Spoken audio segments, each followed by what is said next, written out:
abisilamu bakizanye ngira babaje kuba baratera amangaha ngira ndabigishe Yesu ubu ni Yesaya uwo mwana irimo izina ngo Imana y'ubushobozi umusomyi nibareka gusoma banda inyandiko aravuga ati Imana y'ubushobozi sawa data wa twese ahoraho irindi zina ryiwe yitwa data wa twese ahoraho umukama w'amahoro yitwa umukama w'amahoro. Ikibazo canje rero mw'abisilamu mwe nyimba mwiyemera uno munsi mwavuze ati nta kujya muri ibi nibi kabisa n'umwarimu w'abisilamu yatanguye yabikoze neza yavuze ibintu vyiwe aguma mu kigwa mbera bimuheranye n'umwanya utarahera atanigira namukunze ubu nta kujya mu bindi turi kuri Yesu. Ikibazo canje ni iki uyu mwana w'umuhungu azovuka hanyuma akitwa Imana akitwa umukama w'amahoro akitwa data wa twese uwo mwana ninde?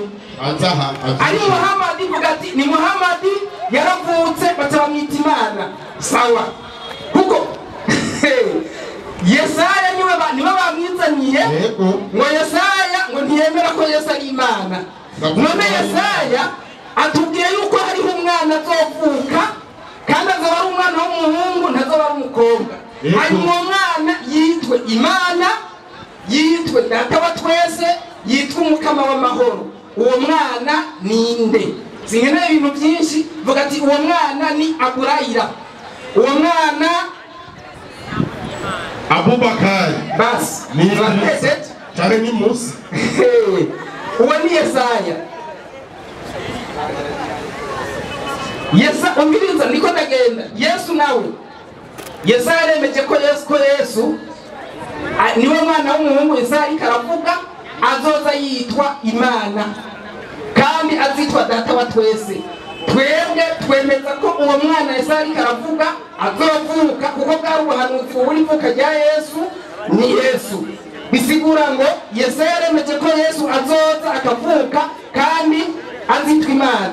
Mwebwe nyuma gutemera ko wari Yesu namwe uwo mwana ninde? Kuko Yesaya bavuze ko bamwemera. Yesaya muramwemera ko mumwemera iryo somo ryiwe muce muri sigura. Ubu nigire kuri Yesu se bazanye batatu. Mbere bamusomera Yesaya nyene yasize avuze izina ry'Imana. Izina ry'Imana Yesaya 41:4. Umviriza Yesaya yo mamuza kabisa ntabwo umwanya ni sawa. Yesaya 4:4. Iyo somo ryanyene ryamaze ikigo wewe uracampa iminota 10 soma Imana n'umukane aravuga ati avuga ngo iki ninde yabikoze akabishitsa ahamagara abantu uko urugano rwabo rwagenda rukurikirana uhereye ku itanguriro ni jewe uhoraho. Umviriza Yesaya avuze ngo ni jewe uhoraho uwa mbere n'uwiherezo ni jewe nyene. Uni Yesaya avuze yuko Imana yitwa uwa mbere ikitwa n'uwiherezo ni jewe nyene. Yesaya twabonye yuko yavuze umwana azovuka azitwa Imana atanyeka ni Yesu. Mwebwe nabwiye nyuma mutemera ko ni Yesu ni muzana ubundi. Umviriza Yesu nawe rero yemere yuko ari Imana. Nzomera Yohana 1:17 mwumve ngene Yesu aca aba bantu babwira ati kira hasi mwe ntimwumve. Yabeshe Yohana 1:17 havuga gute? aravuga ati kubasoma n'abandika sawa ndamubonye Yohana abonye Yesu nikubita imbere y'inyundo ziwe nk'upfuye maze ashira ku kuboko kw'iburyo ati ntutinye. Yesu abwira Yohana ati ntutinye jewe Yesu uwa mbere kandi nduwiherezo. Yesaya yavuze yuko mu wa mbere n'uwiherezo ari iki? Imana. Yesu nawe avuze ati jewe ndi uwa mbere kandi nduwiherezo. Yesu arameje ko ari Imana ntavyo yemeje. Aravyemeje. Byabona bibiri mu nzira ngo ni mu nzira hajya ntagi mu Islamu n'amatoroka. Niba mwizanye urubanza mu nzira hajya aho mu nzira hajya reka ndabwira iki ibindi banga kuri Yesu nyene aba ubabajije abisilamu bavuga ngo Yesu ngo ni umwana wa Mariya ngo Ben Maria niko bamwise no mu bitabo byabo niko dusoma niko bamwita banze ko ndababwira inyene wenyene kw'icyo kintu bimbomwe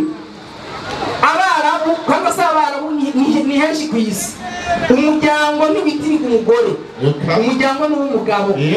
Jewe papa yitwa Ndikumana, jewe ni mwene Ndikumana, naho Ndikumana yopfa nzoguma nitwa mwene Ndikumana. Byagenze gute ngo Yesu yitwa umwana wa Mariya? Se wiwe mwamushyize he? Nico kibazo. Bisigura ngo ibya Yesu mwene bacanga ntimuzi uwo ari we gushika naho mumwitirira nyina, kandi mubara mukizira ko umwana yitirirwa nyina ahubwo yitirirwa se. Icyo ni ikimenyetso cy'uko ibya Yesu byabacanze, kuko nyuma bavuga ko ari Yosefu basi, uko Yosefu yarabaye umurezi wiwe, nyuma bavuga ko ari Yosefu bari kuvuga Isa bin Yusuf, mugongo Isa bin Maria, ukabivuga mu gitondo saa sita ku mugoroba, aho uri urerekana ati burya twebwe Abisilamu Yesu bituzi uwo ari we, kuko mu Barabu nta mwana yitirirwa nyina. Bisigura ngo se we ntimuzi uwo ari we. Nimutekereze rero tubigishe Yesu uwo ari we. Nicyo gituma Yesu acavuga amajambo akomeye yerekana yuko uko abamutahura atari byo. Yohana 8:58 ucuza kwishura iki kibazo. Yohana 8:58 uko muvuga ngo umwana wa Mariya. Mariya yapfutse hirya y'ejo tumubona, bambe hariya bamubona, nta myaka 100 yamaze, nta myaka 1000 yamaze. Mugumviriza Yesu ingene avuga, abakosora mwebwe mu mwita umwana wa Mariya. So inyandiko ndasoma mu izina rya Yesu. Sawa. Ndaga 57 nta ngorane. Nuko rero abayuda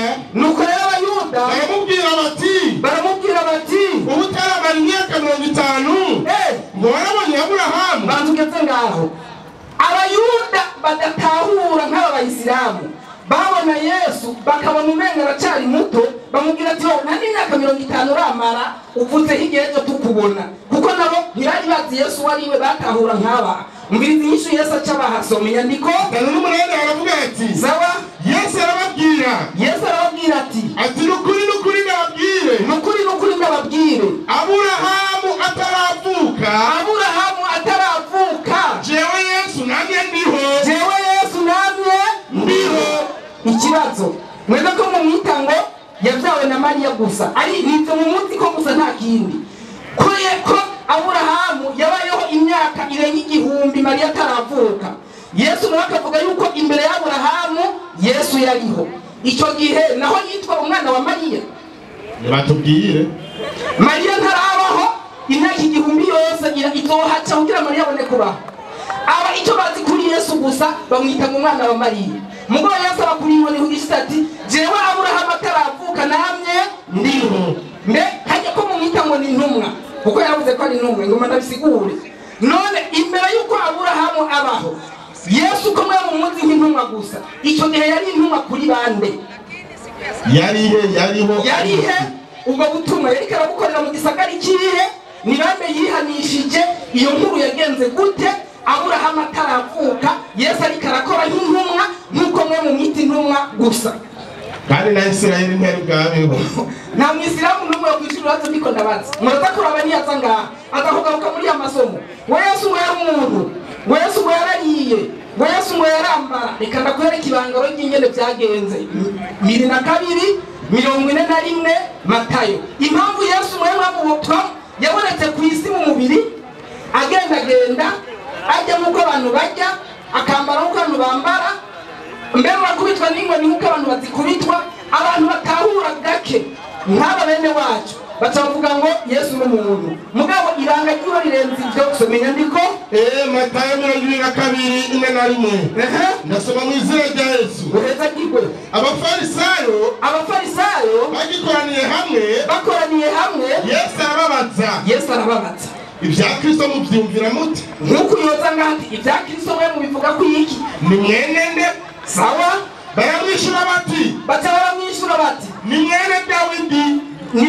Bisigura ngo yakomotse mu rubyaro rwa Dawidi mu buryo bw'umubiri, mu buryo bwa kimuntu, nkuko bavuga ngo ni mwene Mariya. Umviriza rero Yesu ingene aca abigisha ikintu cy'ubuhinga. Soma.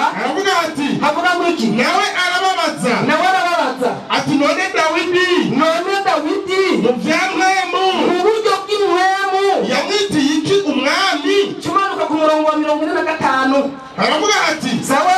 None Dawidi ko yamwise umwami?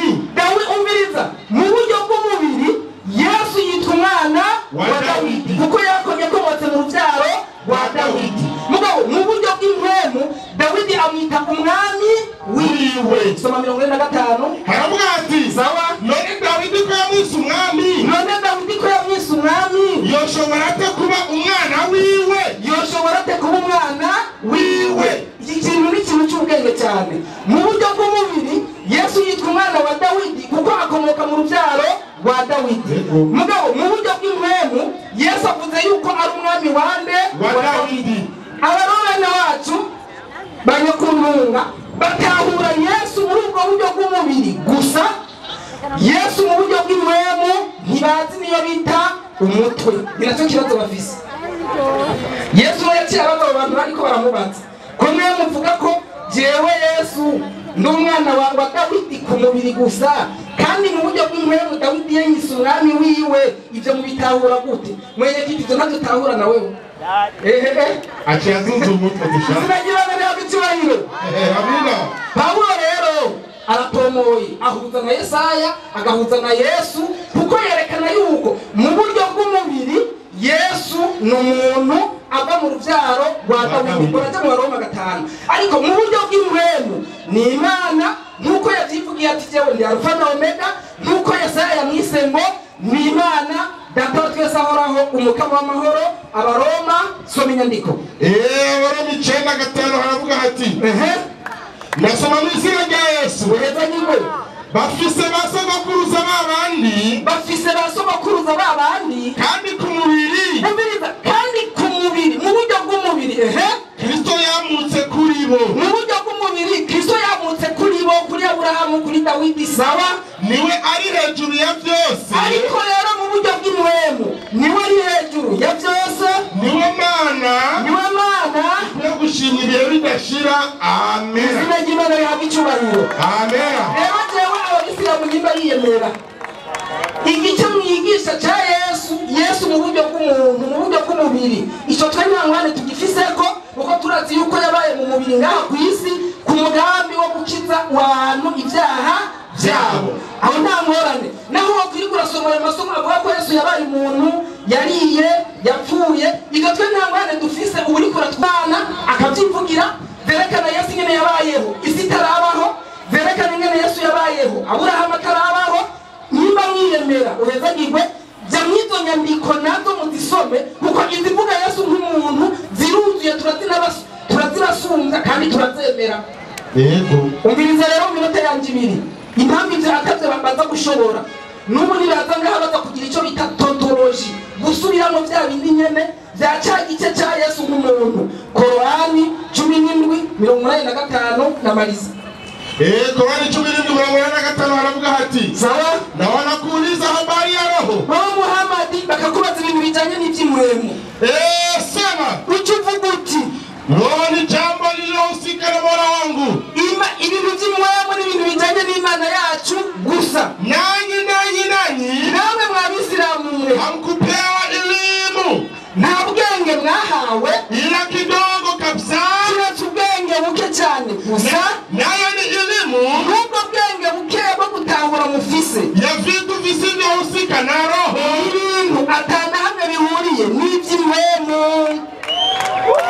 tatizo ndio hamwezi mkamjua Yesu kubera Yesu natahurwa mu buryo bw'umubiri gusa Yesu avuga ati isi tarabaho jewe nariho uwo murongo ndakunguha ukatumwita ngo umwana wa Mariya imbere y'uko isi baho Yesu yitwa umwana wa Mariya ari byabeho ingorane Yesu avuga ati Aburahamu ataravuka je nariho ukacuvuga ngo ni intumwa imbere ya Aburahamu ubwo butumwa yabukorera hehe muri biranga bya Yesu 14:7 Yohana Yohana hezi minota yanjye mubize Yesu akubwira ikintu gikaze hari umuntu adatahura yagumaje nawe yagumaze ati ngo twereke so ngo Yesu ngo twereke so ngo turakeneye kumumenya umbizi yene yabishuye Yesu havuga hati hera kuwundi umwanya wamberanye iyo muba mwaramenye Filipo abaza herano Filipo yabagije Yesu aramusubiza aravuga hati sawa Toma aramubwira ati mugenzi ituzi yuca dushobora dute kumenya inzira ariko hera heza umwanya wamberanye Yesu aramubwira ati mubonye data iyo muba mwaramenye na data mamumuzi sawa uhereye ubu muramuzi umviriza bariko barasaba data Yesu ababwira ati data uhereye ubu muramuzi mwamubonye kandi mwamubonye none uwo bari babonye yari nde yari Yesu ababwiye ati data muramuzi kandi mwagize nte mwamubonye hepfo yaciye abandanya avuga ngo data ari muri jewe nanje ndi muri data umwisilamu yiyemera nadasi asambura icyo gihamuro agire demonstration y'ingene data aba muri Yesu na Yesu aba muri data apana ngo musubiramo ngo n'umuntu icyo twabikwemereye ije mu matimyaka irenga 1000 mubivuga nimwigisha igice cya Yesu n'Imana igice cya Yesu mu buryo bw'imwemu mutabishoboye naho nimureke gutesha umwanya abantu Imana duhezagire mu izina rya Yesu amen. gusa kwishima byo murabishoboye ho turabari ho turabahanga ho turigi umaze umwanya cyane usigura ngo bamuzi Yesu ngo mu buryo bw'umubiri ngo ntibamuzi mu buryo bw'impemu ariko nta n'icyandiko na kimwe arasoma aha Yesu avuga mu buryo bw'impemu aha avuga mu buryo bw'umubiri icyandiko kimwe ntikirasoma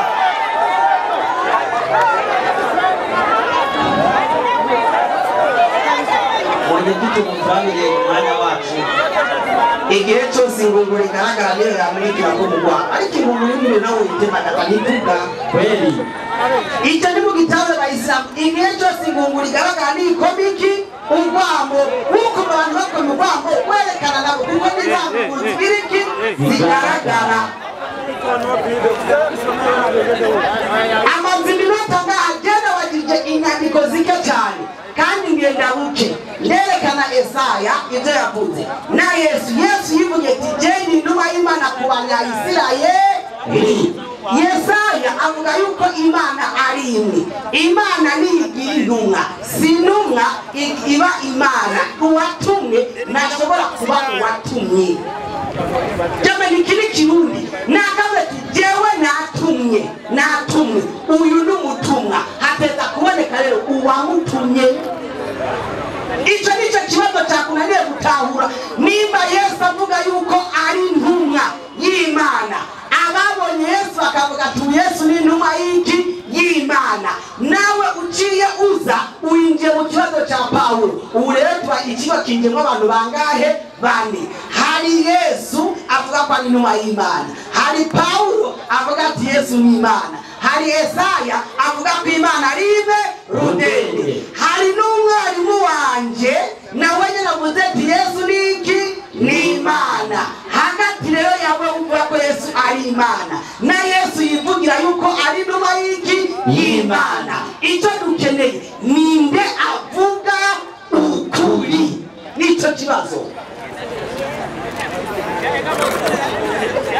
usanga ni mwene wabo na Paulo akavangaho gatuti Yesu yavuze ati jewe na data turumwe ngo nimutwege icyo kindi kintu ngo cyerekana yuko ari ubumwe n'ibindi bidarenzako ikibazo genda taho ikibazo si Yesu ahubwo ikibazo nawatatahuye ivyo Yesu yagize iki yavuze reka twisigure ubwo buryo bwa Yesu yavuze 17:22 Yohana tubanza tugufashe naho nyene ku majambo ya Yesu agufashe gusigura ubwo buryo yaratumbeye n'ubumwe nyabaki nawe cyangwa Yesu yo yigisha ngo namwe mwawe mukindi cyucyo gutyo Imana datanga mbega mwari wanje ko nakufashe nk'amari wakabaye uri kicucu gutyo Imana igiriti naam kugira ngo bose babone nkuko na data naam urumwe naam muri jewe naam nanje naam nkaba muri wowe ati Yesu akaba mu Mana ngo nabo abariko baba muri twebwe abayigisha ba Yesu babe mu bumwe bwa Yesu n'Imana nabo nyene babe umwe ngo isi yizere ko ari wowe wantumye kugira ngo isi yizere yuko Yesu yatumwe n'iki n'Imana abigisha ba Yesu na Yesu n'Imana bagire umwe ikibazo none abigisha ba Yesu nabo babaye umwe na Yesu n'Imana nabo bacitse Imana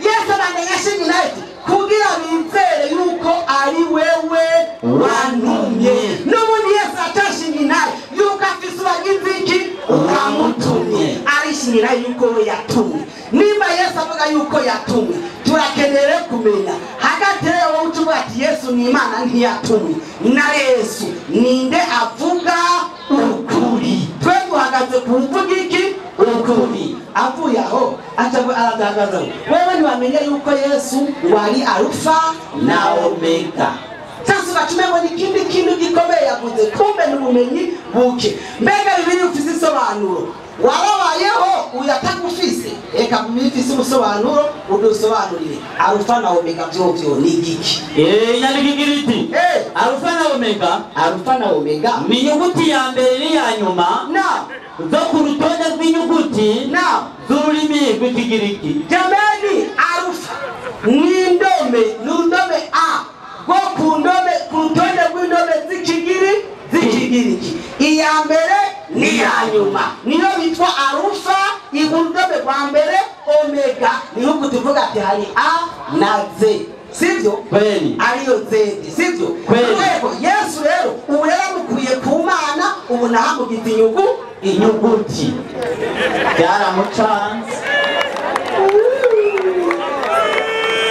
Allahu akbar acasoma yatubagire tuti ko Yesaya yavuze yuko Yesu ari Imana ngo kubw'Umwana tuvukiye icyo nkora gusa ngoma nitwega n'umwarimu bampaye anyigishe ndabasabye none umwanya mu mundi mwari muyo ntaho ko nawe wowe atarukunyereza nta kintu umwaka w'amaganiro na 40 ataravuga ngo tuti kuko Umwana tuvukiye mu gihe cya Yesaya umwana aragize iki aravutse ikosa aho ryabaye ntahuzi abasobanuye Bibiliya iyo ufise basobanuye n'abayisilamu Muhammad Muhammad bataratora cya cyandiko cya mbere gihari ku isi cyandiko cya Yesaya cyitwa Dead Sea Scrolls cyatuma bigibikime amagana 940 nicyo gituma ububiya byose zisigura zidazikoreka yuko iyo Yesaya irimo amakosa ariko nimbirimo amakosa tutaraja kuri Bibiliya y'Ikinyarwanda reka tujye mu busobanuro bwa Bibiliya basi Gama dogiteri 70 banayisomye bakanayibona tweko ataranayibona ataranyarasoma batubwira yuko umwana yavutse mu gihe cya Yesaya kuko umwana tuvukiye adusabye izina gihe umwana yavutse ninde mbego umwana yavutse mu gihe cya Yesaya na Yesu atarabaje kuko umwana tuvukiye ninde mudufashe ngaho inyandiko igira iti na kubadilika huku ati kuhinduka kuja kwa hali kunatokana na kuzaliwa kwa mtoto anayeitwa kutawala. Ati bibano n'umwana avutse agiye gutwara 9:6 Yesaya ni Emanueli. Ati niwe Emanueli anayenenwa katika Yesaya 7:14 ni Emanueli avuga muri Yesaya 7:14 kusema pia katika Yesaya 8:8 wakati huyu ati wa mwiki gihe tuomana anaweza kuwa Hezekia. Uomana ni Hezekia si Yesu. Nasoni. Ni wazangani bawiyemera. Uze kuduha reference negera. Yabona yuko wazanye Yosuwa kugira ngo agufashe. Yosuwa nawe ndagushira mu karato imwe. Ni yazanga adufashe. Na cyandiko nari kimwe cy'ubuhanuzi cyabayeho kivuga mu isezerano rya kera kitaza kwa gifise reference yacho mu isezerano risha niba zanga uze kuduha reference mu isezerano risha mu njiri zine Matayo, Mariko, Luka, Yohana uko ushemo sinoptike kwemo sinoptike utuzaniye reference y'icenda gatandatu Yesaya y'icenda gatanu niba kweli ujamana yavutse arinde ari Yesu tugende nk'abasomyi umwana we tuti azokwitwa umukama w'amahoro kwanza Yesu wenyine abakwazanya amahoro abakwazaniye 14 Yesaya 14 Matayo agira ati mwoye kwiyumvira ko naje gutera amahoro mu isi. Yesu yaba tuti mwoye kwiyumvira ko naje gutera amahoro mu isi. Sinaje gutera amahoro atari inkota. Yesu ntakindi yazanye atari iki inkota niba mukene nawe yacishije icyo gituma cyari twasomye igitabo tuti Yesu akiri umwana yaricaba abantu utahabutse nakuvuga nicyo gituma sinaje gutera amahoro mu isi atari iki inkota amatama ngo data batwese Matayo 23:9 Matayo ndagufashe kuri Yesu Matayo 23:9 bonge nkundaro inyandiko iti kandi nimukite umuntu wo mwisi data nimba kwari inyandiko yari igekwe Yesu avuga tuti nimukite umuntu wo mwisi data nimukite umuntu wo mwisi data na kuko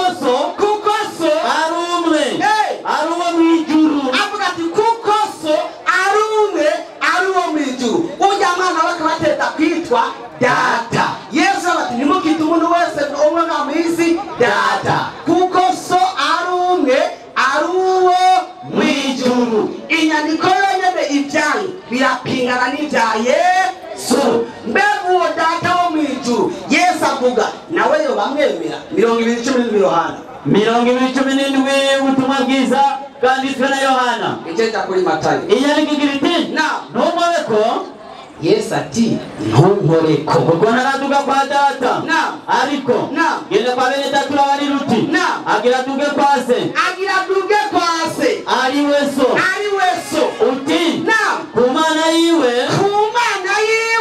ariyo mana yanyu urakoze nimba Yesu ari Imana abatungiye agiye ku mana yiwe ariyo mana yayo Imana iragira iyindi mana kama shira mu buryo bw'imwemu shira mu bw'umubiri ingonga utwigishe nk'abanyeshuri ingene Imana igira iyindi mana rimwe Matayo rimwe ubutumwa bwanditswe na Matayo muri Bibiliya yera inyandiko igira iti ikindi cyo gucanga abantu gusa soma iyo igitabo kidondera ukuvuga kwa Yesu Kristo umwana wa Dawudi wa Aburahamu tuza ati igitabo kidondera ukuvuga kwa Yesu Kristo umwana wa Dawudi wa Aburahamu hatanguye Dawudi hamahaza Aburahamu nimba Yesu asumba Aburahamu utuza nawe utubwire wewe urasumba sogokuruza wawe we na sogokuruza wawe nini yatanguye kubaho ubu yanditse Matayo rimwe arasara makavuga yuko Yesu ava kuri Dawudi ava kuri Aburahamu ugatuza ngaho ngo Yesu ngo asumba Aburahamu amajana mutwenga ngo mu rutonde rw'abarabu ngo ntabwo bavuga ngo ntabwo baharura ngo umwana w'umukobwa ndakubajije mbega bakubwiye yuko Mariyamu yari umwarabu yari umwarabu hama mugace bavuga ngo twarije ngo historia Bibiliya ngo turayizi wayimenye ugatenda kuvuga ko Yesu yari umwarabu inna lillahi wa inna ilaihi rajiun nimba kweli Yesu ariwe Mana twasabye tuti Yesu yivugira ko ari inuma y'iki y'Imana uwo yakijije akavuga tuti Yesu ni inuma y'iki y'Imana Yesaya akavuga ko hari Imana imwe Paulo akavuga ati Yesu niwe Mana twe twasabye tuti hagati yabo batatu umubeshi ninde ikiba kiba kibishye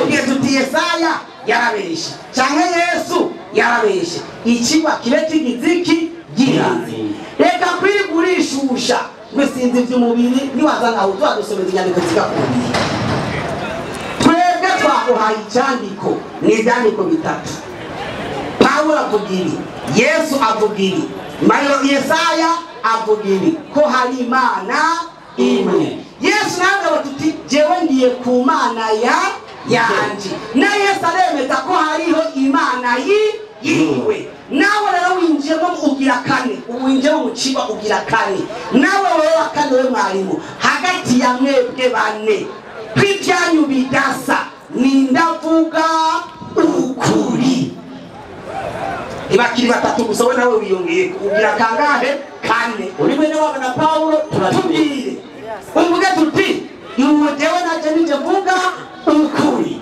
nimba ari Yesu avuga ukuri tubwire ari wewe tubwire ari Yesaya tubwire icyo dukeneye kumenya umubeshi ninde n'uvuga ukuri ninde abantu bese muri ngaha mwemera ko Imana ari mu rudende dushire uvuga hejuru abemera ko Imana ari mu rudende beza mutakibiri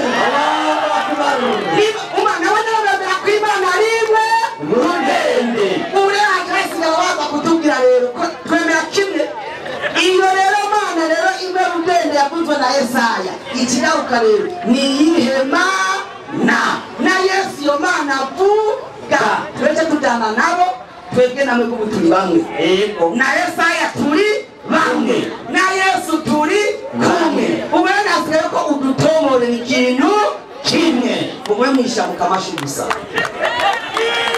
uvuga ngo umwigisha yatangiye w'abayisilamu yari minota 22 bivuga ngo yakoresheje 15 minota 5 aburi byavuga ari virali bisigura yuko umukristo aza kuduka akoresha 15.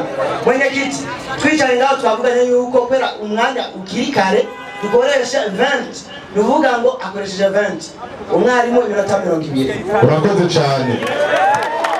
Hanyuma ikindi kwisigaza iminota naco bitwaye, ariko mu gihe yabibwiye abamenyekiti bakabivugana nta ngorane, ariko mu gihe atabivuze twe duhora ko yavuze ibyo avuga.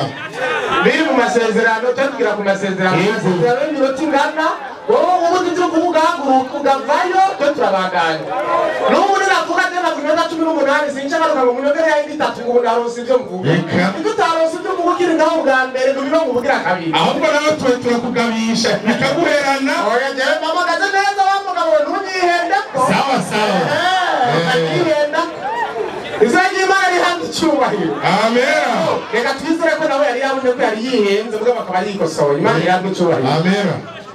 Reka no bigire minota 20 n'ubutunzi bukomeye cyane. Yego. Imana ishimwa cyane kubera ko yamaye ubuzima ikama amahoro ikamima iminota 20 ngo magari hano mvuga n'abantu b'Imana icubahiro n'ikibi cy'Imana. Amen.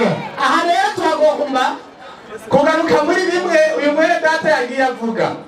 Ahereje ku bintu niyubwiriye uyu muntu umufurero n'umunyarwanda umuntu ashobora kuba ari umurundi atazi n'icyo bita indongora zina umwagazi w'intama w'Imana ukura y'icaca bari mwisi umwagazi ninde w'intama ngo nane n'intama iyo ni jambo rimwe umwagazi w'intama w'Imana ni wa mwagazi nyine uri kuravugwa ni ikintu kimwe bariya bose nk'ubu we yanda kwigisha nataka gutema nta muri wo pingisi nagucisha yari karankamira n'amara ubaze ibintu nyibyo bimunaniye je waba nize mu kivoga ikirundi cyatema gusumba matematike nigishije mu bitonye neza yatema ku kirundi gusumba matematike kandi no muratina mwati nimusubira kugutakariza umwanya kandi nta kosa yakora ko byaba byananira reka twibandagirize kugutakariza umwanya ngoma ngene ku bintu rero bagiye barazamwo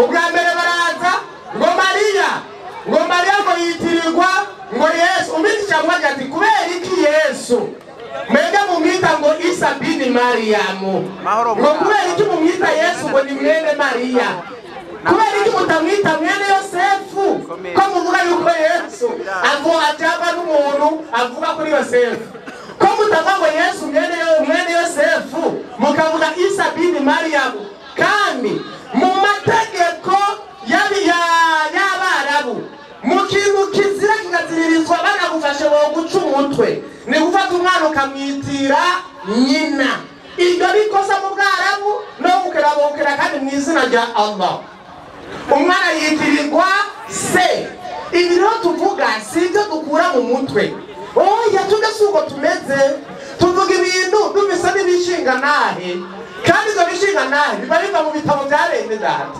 izina Imana rihabwa icubahiro isomera Korowani 33:5 n'ipema njonjo Korowani 33:5 havuga gute nico kimwe no mu Bayuda cyangwa Abisirayeli cyarazira ko umugore avugwa nico cyatumye Yesu ahaza abantu 5,000 bavuze muri Bibiliya ngo Yesu yahagije abantu 5,000 baharuye abagabo gusa abagore n'abana batagize gute batarimo kubera ko abantu kuva kera baharurwa ku bagabo abagore n'abana ntibaharurwa none reka mwamwise Isa bin Mariyamu bigenze gute Korowani kandi bibabuza Shaura nionyesha hivi sawa na Korowani tuyereka mu bisugenge buki 33:5 Korowani ndasoma cya gitabo kitagira mu yera kiravuga giti waiteni kwa baba zao watoto waiteni kwa baba zao abana nibahamagagwe kuri bande kuri base bandanya maana huo ndio uadilifu mbele izo ngo ndizo bitunganye zaidi mbele ya Mwenyezi Mungu cyane imbere y'Uhoraho Imana imbere y'Uhoraho Imana bitunganye abana bitirirwa base mwebwe kwitwa Yesu ko ari wa Mariya byakomose hehe ko imbere y'Imana yitwa uwase none n'uwani Ni bande. Muravuga ngo binyegeze ngo ni mwene Mariya vuba ko ari umwana w'Imana. Imana ihabwa icyubahiro. Amen. Acaraguruka ngoma ngene guturagiye turatwanda. Acaraguruka ngo Yesu ngo bavuze ngo ku mubiri ngo mumwemu ngo yari ngo ku mubiri ngo tego twamwisa yuko bari mwene Dawidi ngo nebo mumwemu ngo mwavuze ngo ni iki bagomba gukwitana Yesu mumwemu no mu mubiri bagomba kukumvisha yabwiye ati mwebwe Yesu mumuzi mu mubiri ni nayo mpamvu muvuga ngo ni Yesu mwene nde mwene Mariya kubera ko yavuze aciye muri inde muri Mariya ati mumuzi ku mubiri ngo yango twebwe Yesu turamuzi ngo tumuzi nk'inuma y'Imana ati ngo mumuzi ku mubiri anabereka muri Yohana yuko Yesu yabayeho na Aburahamu atarabaho acabaza ikibazo ati none igihe Yesu yariho Aburahamu atarabaho ko n'Abisirayeli batari bwavuke ko na Mariya atari bwavuke yariho ari iki mwari mukwiye guca mutwishura ati yariho ari umukate cyangwa yariho ari igisuguti tukaba turahegeje kandi byaba bitahuritse mwari kubikura hehe Matayo 22 41 42 shuka chini 45 nipe manjonjo Matayo 22 nasoma mu izina rya Yesu avuga gute abafarisayo bagikoraniye hamwe Yesu arababaza George nisaidie ufafanuzi kule ndani nikitawali ufafanuzi bagisomye mugabo mbona bakitwimye yagiye kugisaba nakitwimye tubibasa basi baje gusomera hari yego ufafanuzi bakitwimye base nituvuge ibinyoma byabo baza kumfasha basi bansomere bafume basomera bo bareke kukiduha ngo bo bansomere ntangorane bandanya abafarisayo bagikoraniye hamwe Yesu arababaza ati bya Kristo muvyumvira mute Yesu arabaza abafarisayo asanga mu mutwe baracanganye asanga ntibamutahura kandi bari kumwe arabaza ati none mwabagahongo kumwe ngo nimwiko muranahura kumwe ngo ni munzi none ibya Yesu ibya Kristo mubizi gute barabandanya ni mwene nde arabaza ati none ni mwene nde kuko nabo bari bameze nk'aho ngo ni Isa bin Mariyamu nabo bamwita ngo ni mwene Mariya ngo ni mwene Yosefu bakamukekeranya Yesu ati none mbega muzi ko ari mwene nde bandanya baramwishura ati ni mwene Dawidi bacanga tukaro arabamenyi ati uyu Yesu tubabwira ati Mesiya ni mwene Dawidi ko nizo batahura Yesu acabereka nk'ibi tuberetse nk'uko mega muvuga ngo Yesu ni mwene Mariya Yesu akacanga ati nabayeho Mariya tarabaho none nico iki kibazo nyene turiko turaharira kuri abesiramu ni naco Yesu yabagije abafarisayo ati none Yesu mwebwe muvuga ko ari mwene nde ngo ni mwene Dawidi Yesu arabaza ati bandanya nawe arabaza ati Yesu arabaza none Dawidi muvyamwemu ati none Dawidi mubiri Yesu mumwise mwene Dawidi acaragaruka ati none Dawidi mubimwemu naho yamwitiye iki umwami ati iki cyatumye Dawidi avuga ati Yesu ni umwami wanje mwami magambo ni Imana yanje ati ni kubera iki Dawidi yamwise aya n'amagambo ya Yesu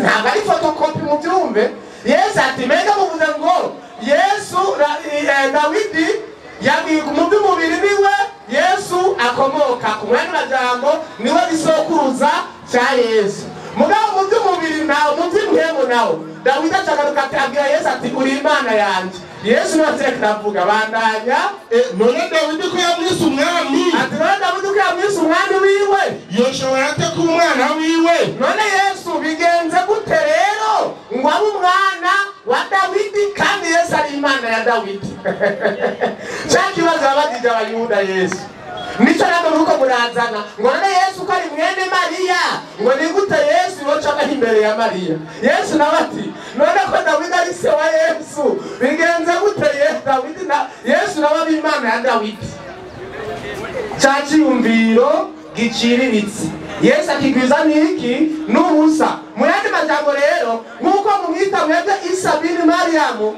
ni mu buryo bw'umubiri ko yabyawe na Mariya ariko mu buryo bw'imhemu ni Imana n'umwami nkuko Dawidi yagize gute Dawidi alayka salam amesema alhamdulillah shehe uko vizuri numachangirira uko okay ndaguma ndakubaza turare yuko hageze igihe utahura mwatahura sawa ndacabandana nibatahura ndibaza ako kuko kuraza guhindukira acaraza ngo ufafanuzi bayizanye ubona aho bagirira neza mwayituzaniye umiriza ufafanuzi niyo basomye bavuga ngo uyo mwana ngo yavutse ngo Yesaya yavuze ngo ni Ezekiyeli ngo Ezekiya ngo ntabwo ari Yesu manzi usoma umurongo wumva ibyo bavuga muri uwo murongo umurongo kwanza ubwa mbere umurongo uravuga ati uravuga uti yego kuko umwana tuvukiye yego duha umwana w'umuhungu kwanza na Yesaya yisizemo ko yarazi uko mwana abiza kuzocungura abantu uhereye ku kurema kw'isi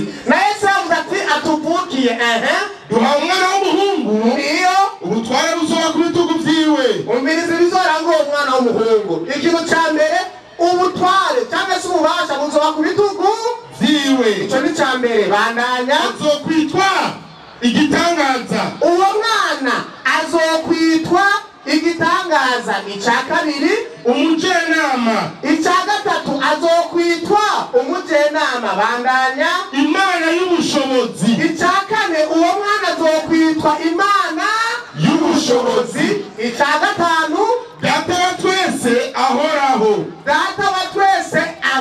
cyangwa se data wa twese uhoraho kuko ahoraho bisobanurwa ngo uhoraho niba ari Ezekiya uyu Ezekiya yitwa umujenama yitwa data wa twese ahoraho yitwa imana y'ubushobozi mu byumviro byawe rero wacyumva ngo uwo mwana ni Ezekiya ubuze ati rero Ezekiya yitwa imana Ezekiya yitwa data wa twese ahoraho Ezekiya yitwa imana y'ubushobozi Ezekiya yitwa umujenama shehe ibyo nibyo uracagira uko reka mbandanye kumbure n'urashika reka tugera kuri ufafanuzi atariboma asoma ufafanuzi wa Biblia maskini ya Mungu bila kuelewa anachokisoma asoma iminota tauri keka asoma mugabo yiragira kindarika asoma tubizi kera twabinenze nico tumari akitwimye ico gitabo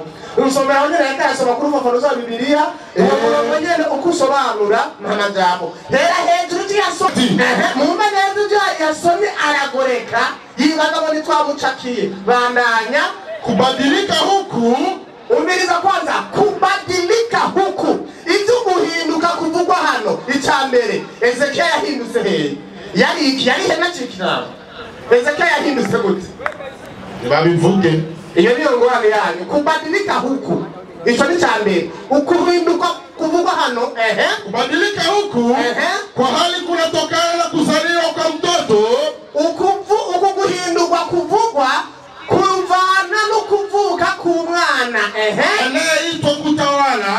anayeitwa kutawala umwana ahamagariwe kuza kuganza anayeitwa kutawala kumbira Kiswahili ujui ulipaza kumunwa hizo niko nasoma muri sinzi yaba muri byumba reka niko nasoma mu Kiswahili cyasomwe kandi abantu bose barumva ko niko nasoma ibi niko nasoma n'uravyo wowe ukazabifata kumunwa nawe mbegurumiwe abantu rero batuma gusuzugura bacha kumunga bagana kuri umisilamu nazi Kiswahili reka niyo biko byasoma niko nasobanura iyo ari mbeshemo n'ibintu nsobanuye abantu bakabisingora bandanya anayeitwa kutawala uwo mwana anaitwa kutawala ahamagariwe kuzoza kuganza ni Imanueli bacha bashaka akatuza ati ni Imanueli uwo mwana ni Emanueli bisobanurwa ngo Imana iri kumwe n'abantu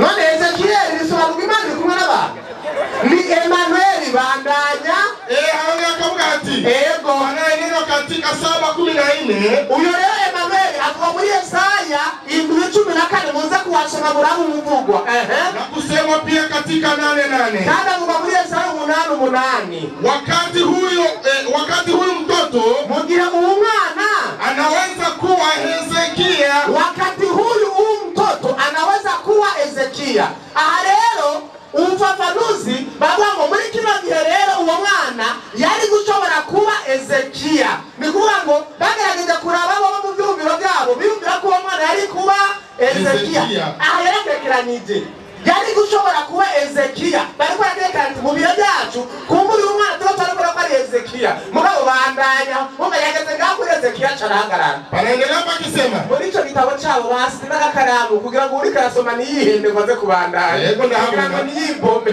nanje cabandanya akamwereka haza kugarukiriza kugira ngo niyihende bandanya uwezo wake wa kibinadamu avuga ngo uwezo wake wa kibinadamu ubushobozi bwiwe mu buryo bw'umubiri wa hekima mu buryo bwo kwicisha bugufi amani uburyo bw'amahoro ungana na haki umeunganishwa ibyo bifatanizwa n'ukuri bifatanirizwa hamwe na sifa zitokazo juu ambazo ni Mungu pekee agahabwa icyubahiro kiva mu ijuru gihabwa Imana yonyene ndiye aliye nazo agahabwa icyubahiro cyangwa se n'ububasha bufishwe n'Imana yonyene ni kuvuga ngo uwo muntu icyubahiro ciwe kingana icyubahiro Imana igize gute ifise bandanya anapotaja kwa Mungu mweza kandi ibyo bibwirwa Imana yonyene bivugwa ku Mana yonyene Baba wa milele Imana y'ibihe byose uramwumva bandanya endelea kisema hakuna shaka ati umviriza rero ngaho abandi bari baseka amakenga ati ashobora kuba ari Ezekiya amakenga yabo rero yaraheze bacavuga ati rero ntabyo amakenga rero ubu dufise sehemu ya vifungu hivi ngo tugerageze kuraba muri bino tumaze kuvuga hano inaonekana inamhusu Masihi inamuhusu Masihi sabini ambaye ati byerekana yuko ibi ari bya Yesu Kristo uwasizwe ambaye atakuwa ndiye pekee anastahili kuzungumziwa kwa jinsi hii niwe wenyine ubwiwe ashobora kuvuga muri buno buryo bw'ubumana asubiza igitabo cyabo nimuze mu bijya icyo gitabo ese uracyagira uko anaco abantu baraza kumva bakwiye kwerekwa uko abasilamu bari hano n'abakristo bari hino bararangura bakwiye kwerekwa uku nk'uko uri kurabinyereka ngo uwo muntu ni nyene icyubahiro afite icyubahiro kidashobora guhabwa undi muntu uretse Imana gusa ibyo kandi na korowani niyo ibyemera kuko cyo yavuze ngo icyubahiro cy'Imana nizogira uwundi muntu siko yavuze yego icyubahiro cy'Imana nishobora kugihereza uwundi muntu korowani 3:45 n'impema ndonjo baba gitabo baba umeshafika tayari baba nipe mafuta nasoma korowani kitabu cha mashaka kinasema kumbukeni waliposema malaika nimwibuke igihe bavuga abamarayika ewe Mariamu wamalaika wanasema inkalahu ya Isa ewe Mariamu yamelanga wakiarabu nini baba itanipotezea muda Mwenyezi Mungu anakupa habari njema anakwambia Mwenyezi Mungu anakupa habari njema za kumzaa mtoto bila ya mume ura Imana kwa kuha inkuru nziza yewe Maria yo kuzobyara umwana utarinze kubonana n'umugabo bali kwa kutamkwa ariko ngo kubw'ijambo gusa neno litokane tu ijambo rivuye kuhoraho Imana kukubwira ya kukwambia za ukazaa pasina kuingiliwa ijambo rikubwira ati Maria byara urabyara utarinze kubona umugabo jina lake izina ryiwe ni Masihi Isa umiriza muri kya gitabo tubasubije bavuze ngo uwo muntu wagira afite icyubahiro cy'ubumana ni Mesiya Yesu korowani nakivuga ngo izina ry'uwo muntu rero ni Mesiya nde Yesu afise ikibandanya mwana Mariamu mwene Maria mwenye heshima nyene icyubahiro katika dunia na ahera isi na hehe isi na hehe bamurira kunyoteza kana amazi ya Ninde mwanguri ngume mirongo masaba atanu tuzi mwanguri korowani ati ubu Yesu ni nyene icyubahiro mu ijuru na hehe n'isi nta wundi muntu afite icyo cyubahiro uretse Yesu Mesiya uwasizwe Mesi Isa ibini Mariamu kwa Kiarabu shehe n'ubu ndacyamezu mugume muraba gusa mbega muraba ahantu hari ingorane ngwane iyo ngwane niyo mugomba gusengera mu izina rya Yesu itasubiri byafashe umuntu ataraza ngo Yesu mwari mbavuga ngo Yesu barivuga ngo data wakivuga abayereye ku nama ngo none iyo mana gusenga ngo niyahe wewe wa muhungu we bawitonda none aje ko mumwita Imana none kwasenga kandi mumwita Imana ale si Imana yani none kwisenga ntabwo twasenga uco bifata ku munwa mukweri mwaminifu tuzuya mbere somera rihadu okay ukweri mwaminifu tuzuya mbere ya kabiri paje 154 n'intuma njonjo hakika Allah na malaika wake kwenda jamani mioyo jana mutaro kale haravuga ati hakika aravuga ati hakika ngo atanyeka Allah na malaika wake Mwenyezi Mungu na malaika wake ngo atanyeka uwa Imana na malaika biwe Allah na malaika wake wanamsalia mtume nabo baramusengera bagasengera Muhammad Allahu akbar ikibazo ni iki rero uyu Allah asabira Muhammad kwande kwimana ndasenga Allah avuga Allahu akbar asabira Muhammad kwande inna lillahi wa inna ilaihi rajiun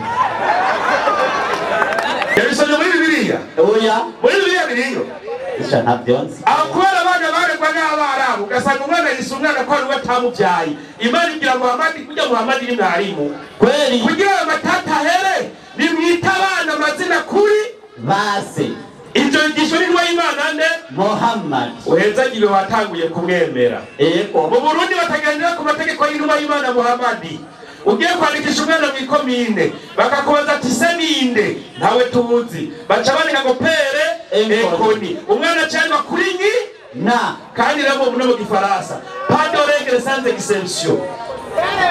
de règle sans exception mategeko genda wiga amategeko mutayize iyo habonetse amategeko harashobora kuba ikintu kitari mu mategeko kandi kikubahirizwa none umwana avuze atagira se na nyina ntibamwereka bikomere ko afise nyina baramwereka ko se wiwe eka pere enkoni na Yesu pere enko nyina Mari Yesu mwene Maria takbir Allahu akbar acabanza mwarimu aja muri Matayo 22:41 nyarutsa Matayo 22:41 nitasoma natari muri chigwa cha Matayo hinga kera kweli kabisa 22:41 hagira hati nyarutsa abafarisayo bagikoraniye hamwe Yesu arababaza ati ibya Kristo muvyumvira mute ni mwenende baramwishyura bati ni mwene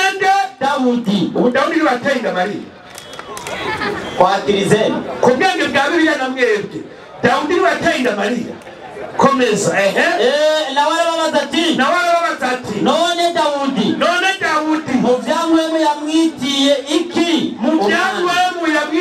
iki umwami harabandanya hati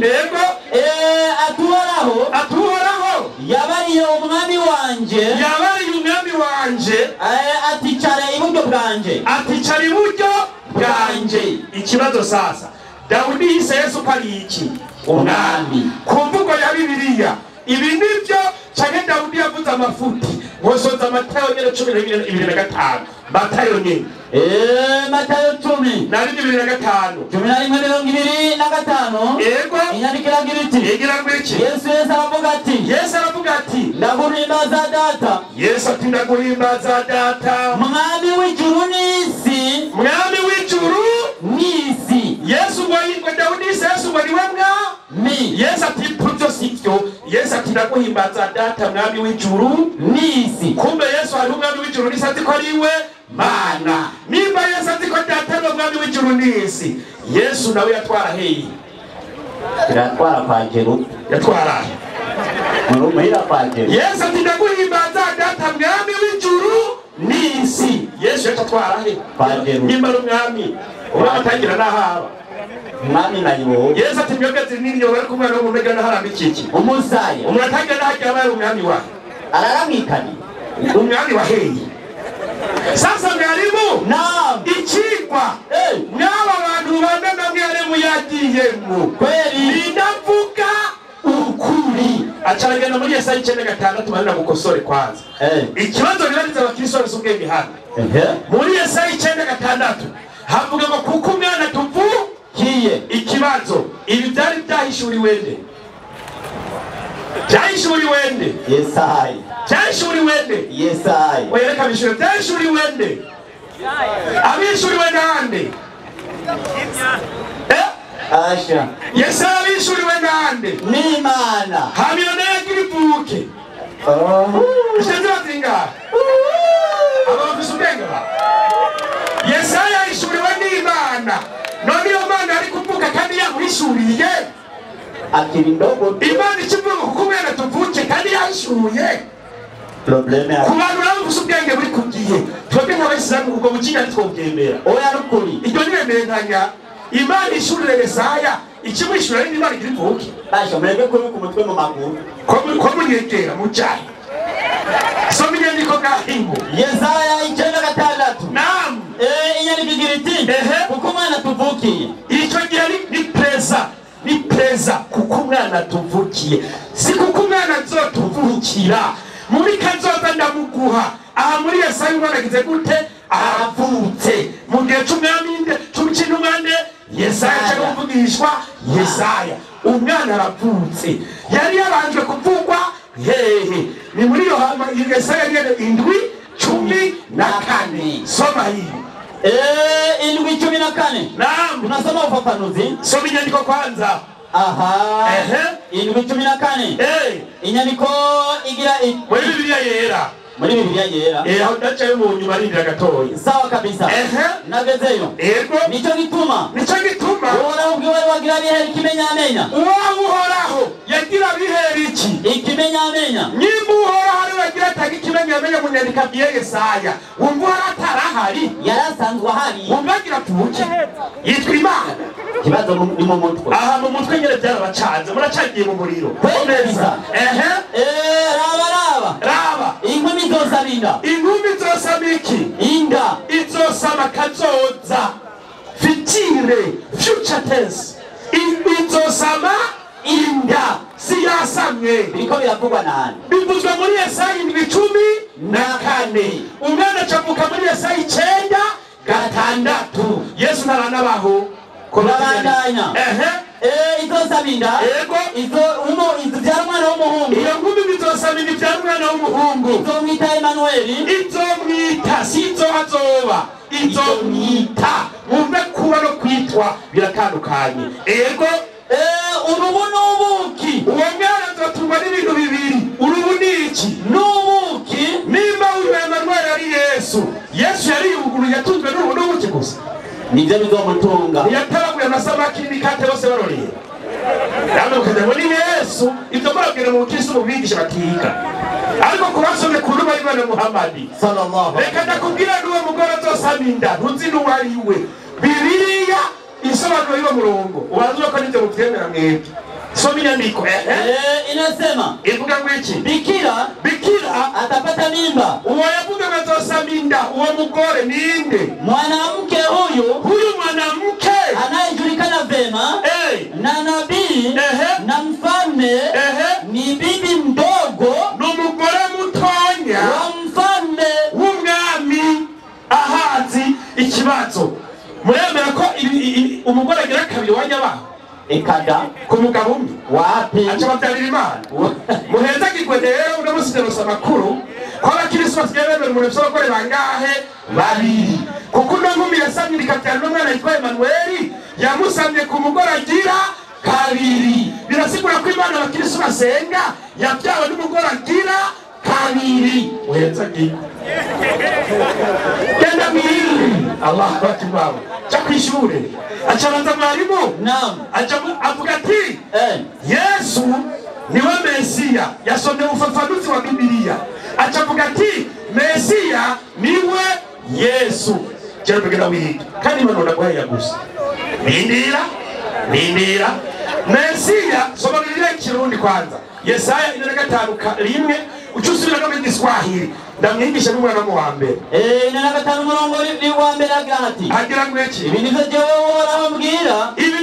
uhoraho mbwira uwo narobanuje amavuta Mesiya bisigura uwarobanujwe iki amavuta abiswe ba Mesiya ni benshi cyane muri Bibiliya ni ngora dutira hajya nta Yesu wasomye wumvise Mesiya ngo niwe Yesu niwe kundo bandurindire kubwo ubumenyi bukufise wumvise Mesiya wumva ngo niwe Yesu nicyo gituma Korani yakivuga ati Yesu Mesiya mwene Mariya kugira ngo ntubitiranye n'undi Mesiya bagenda kwiga ntabwo mwitakura ntore ya Bibiliya y'Igiswahili sasa nivyo yitwa Mesiya uyo cyangwa sivyo ubwo rumenyi bwagusa ngo warutse inasema ivuga ngo iki haya ndiyo Bwana amwambia Kureshi mama amwambia Kureshi masihi wake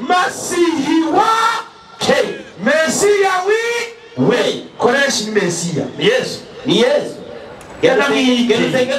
Gerusenge Kureshi nawe ni Mesiya Yesaya 5 weka kwanza umurongo uri ugatanze tatizo akili kuhangayika sasa ikibazo Yesaya yemeje neza yuko Yesu Imana ari imwe rudende uyu nawe caragwara avuga ati Yesu ni umwana w'Imana mutwe mutabacandega ye kenda bona Yesu ni umwana w'Imana wumva kiba Imana kubacanga bije kwa rujana abakristo bakwesa umwana w'Imana mugira uko nimudoza nabo Jerwe barakuvuye kumbe Yesu sina ni umwana w'Imana nibyo si sawa reka ndabibariza akabazo k'ubwenge abakristo nibwira mwari muda basuzume yomba kwesa Imana si sawa Matayo 3:13 Matayo ubutumwa bwiza bwanditswe na Matayo kandi ati muratsinda 3:13 nyarusenga niko nagezeyo icyo gihe Yesu aviganira yaje kuri Yorodani icyo gihe Imana y'abakristo yitwa Yesu bakwiganira igiye kuri Yorodani aje kuri Yohana azanywe no kubatizwa nawe agiye kubatizwa na Yohana ari umupagani yarabatijwe ariko Yohana agomba kumwangira kandi igihe wamuye kubatizwa nawe none uje kuri jewe Yohana ati je nizi ko ni umupagani narabatizwa ati Yesu ugende wari kubaza kumbatiza kuko yarizi ko ari umupagani Yesu Yesu amishura ngwiki bikunde guparize bidukwiye ngo dushite kugororoka kose buno aramukundira Yesu amaze kubatizwa acamba mu mazi ijuru riruguruka abona mwemo w'Imana amanuka asa n'inuma Yesu ngacabana mwemo w'Imana amanuka asa n'inuma amugwako acagwa kuri Yesu buno rero ijwi riva mw'ijuru riti uyu niwe mwana wanjye nkunda kampimbara ibyo ni sawa ikibazo sasa niba mufise ubwenge buri kugihe neza iryo jwi ryavuye mw'ijuru ko Yesu ariwe Mana atuye niwe mwana wanjye nkunda kampimbara ryari ryande twari dukoresha ubwenge ni hakiri iryo jwi risigaye mw'ijuru uyu niwe mwana wanjye nkunda akampimbara iryo jwi ryari iryande niba Yesu ariwe Mana ko yari mw'isi hejuru hasigaye y'iki kandi habaye kuza mwemu w'Imana wewe muri mwemu rero bisigura tugiye nta mwemu yaratugiye acha bisigura muri mwemu nawe turabe teka mitwe gusa hari ibintu biteka mitwe mu nyandiko muzamura bireka musomere uko biri ari byo mukeneye mubwira abakristo babana oya barabona bakunda mwarimu bege kubeye kandi barabemera ntibonda kubahenda bababwira ukuri hama babana sisa mwarimu kubera iki mwarimu bimeze uko Yesu ntiyigeze abiki Imana ntiyigeze abakumwe n'Imana inena Yesaya kuri Yesaya reka kibarize Yesaya mbe Yesu uyu cyangwa ko yarashegwe ari buryo bw'Imana hanya muri wa mwami ngo ari buryo bw'Imana Yesu cyo bari byo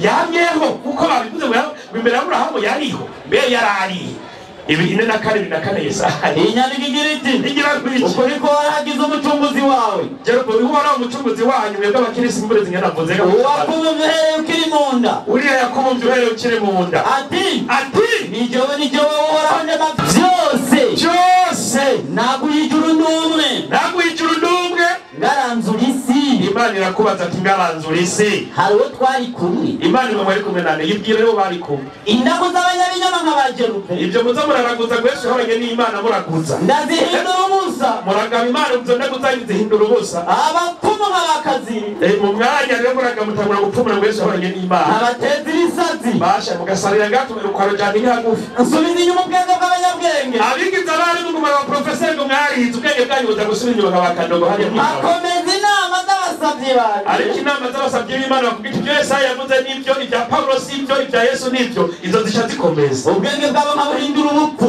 mukari ubwenge winduka ubupfu rumbaze ni Bibiliya yanyu si Bibiliya urazi ko mucangira tukana urabizi zisaho mwarimu yego no sasa Yesu nawe Yesu yivugira kuri nini Yesu yivugira discours direct Yesu uri iki 14 Yohana 14:24 Yohana inyandiko iti Yesu itigera kumazemera cyangwa aratihakana utankunda jewe Yesu utankunda nitondera amajambo yanjye erega abantu babona kutabasha kwitondera amajambo ya Yesu aba kandi niyemera amajambo yanjye ego kandi ijambo mwumva Yesu atiri ijambo mwumva sijanje abantu itabiriwe jambo sijanje ariko nigande data yantumye hinduza Yesu ikibanza aho Yesu yari muri mwemu yari muri shetani yarimo shetani uko tubwego twebwe turigo kwatatu bivuga mu mwe mo tubwire Yesu kuvuga ati ijambo mwumva sijanje ariko ni data yantumye yari muri mwemu cyangwa yari muri mwemu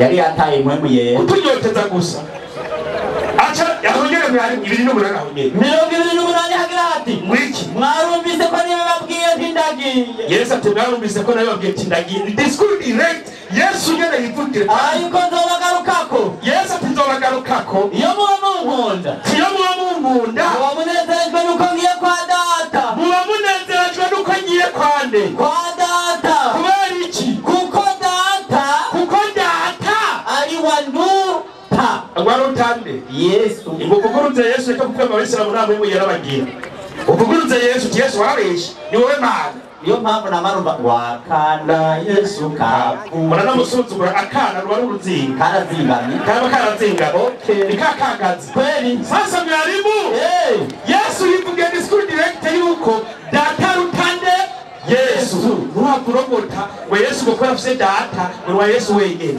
oya Maraki 2:10 naam inyandiko iti mbega twese ntidusangiye data mbega abantu bose ngo dusangiye data Imana yaturemye si imwe umari yatubyara yaturemye ngo ni imwe ihuje na Yesaya ivuga kuri Paulo nawe acazimiza abakirisu nkuko twari kuri Paulo nyene Zito 2:13 asha woni mwene wabo nujya mwari mu yajugambe ni mwene wabo nujya mugabo ni mwene wabo na Paulo ujya ni mwene wayo uratse ko byemeye nawe ego kweli inyandiko Tito 2:13 urumurizo wabanzimica abakirisu mwese inyandiko igira iti uwo mugabo Paulo tugeze tuma n'Imana yego kwitega ivyizigiro vy'amahirwe Paulo amaze kubona yihebuye arona kwitega ivyizigiro vy'amahirwe no kuzoseruka kubwiza bwa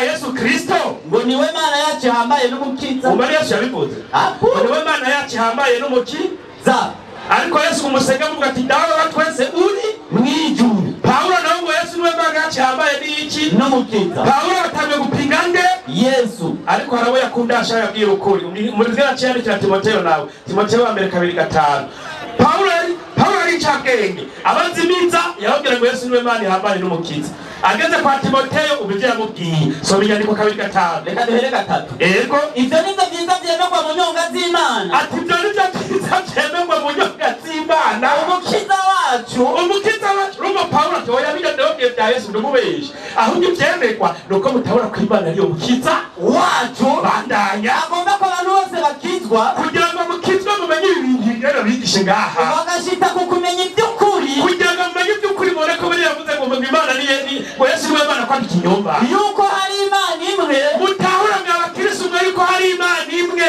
kandi hari umuhutu umwe ahuza Imana n'abantu kandi hari n'umuhutu umwe ahuza Imana n'iki n'abantu nawe nyene n'umuntu ubona ngo n'umuntu yitwa nde ni Kristo Yesu wahise utakimbere Allahu akbar uwabatsinije ni Paulo yase kwabwiza ukuri akabwira inyandiko zibiri zitandukanye nimvireyo oya nashaka mbona ry'umunyenga ngira yagwaye Paulo usanga yari yagwaye malaria umwanya umwe yari muzima undi musi byari byamucanze kubera ko byamucanze Paulo mwarimu ariko no bambe 2:11 inyarutsa mwarimu 11:17 naam ndabivuga nabisubire ariko ntagira mwiyumvira ko n'umusazi ariko nimwaramuka munyiyumviriye mutyo munyemere nk'umusazi ibyo mvuga sinabivuga bitumwe n'umukama Paulo ibyo yababwiye ngo bitumwe n'Imana nicyo gituma yabahenze cyari ibyiyumviro byiwe ariko nuko mu mabaruwa abiri mwese yabaze miki salamu alaikum wa rahmatullahi wa barakatuh wa alaikum salamu wa rahmatullahi wa barakatuh takbir Allah izina ry'Imana yahabwe icyubahiro amen.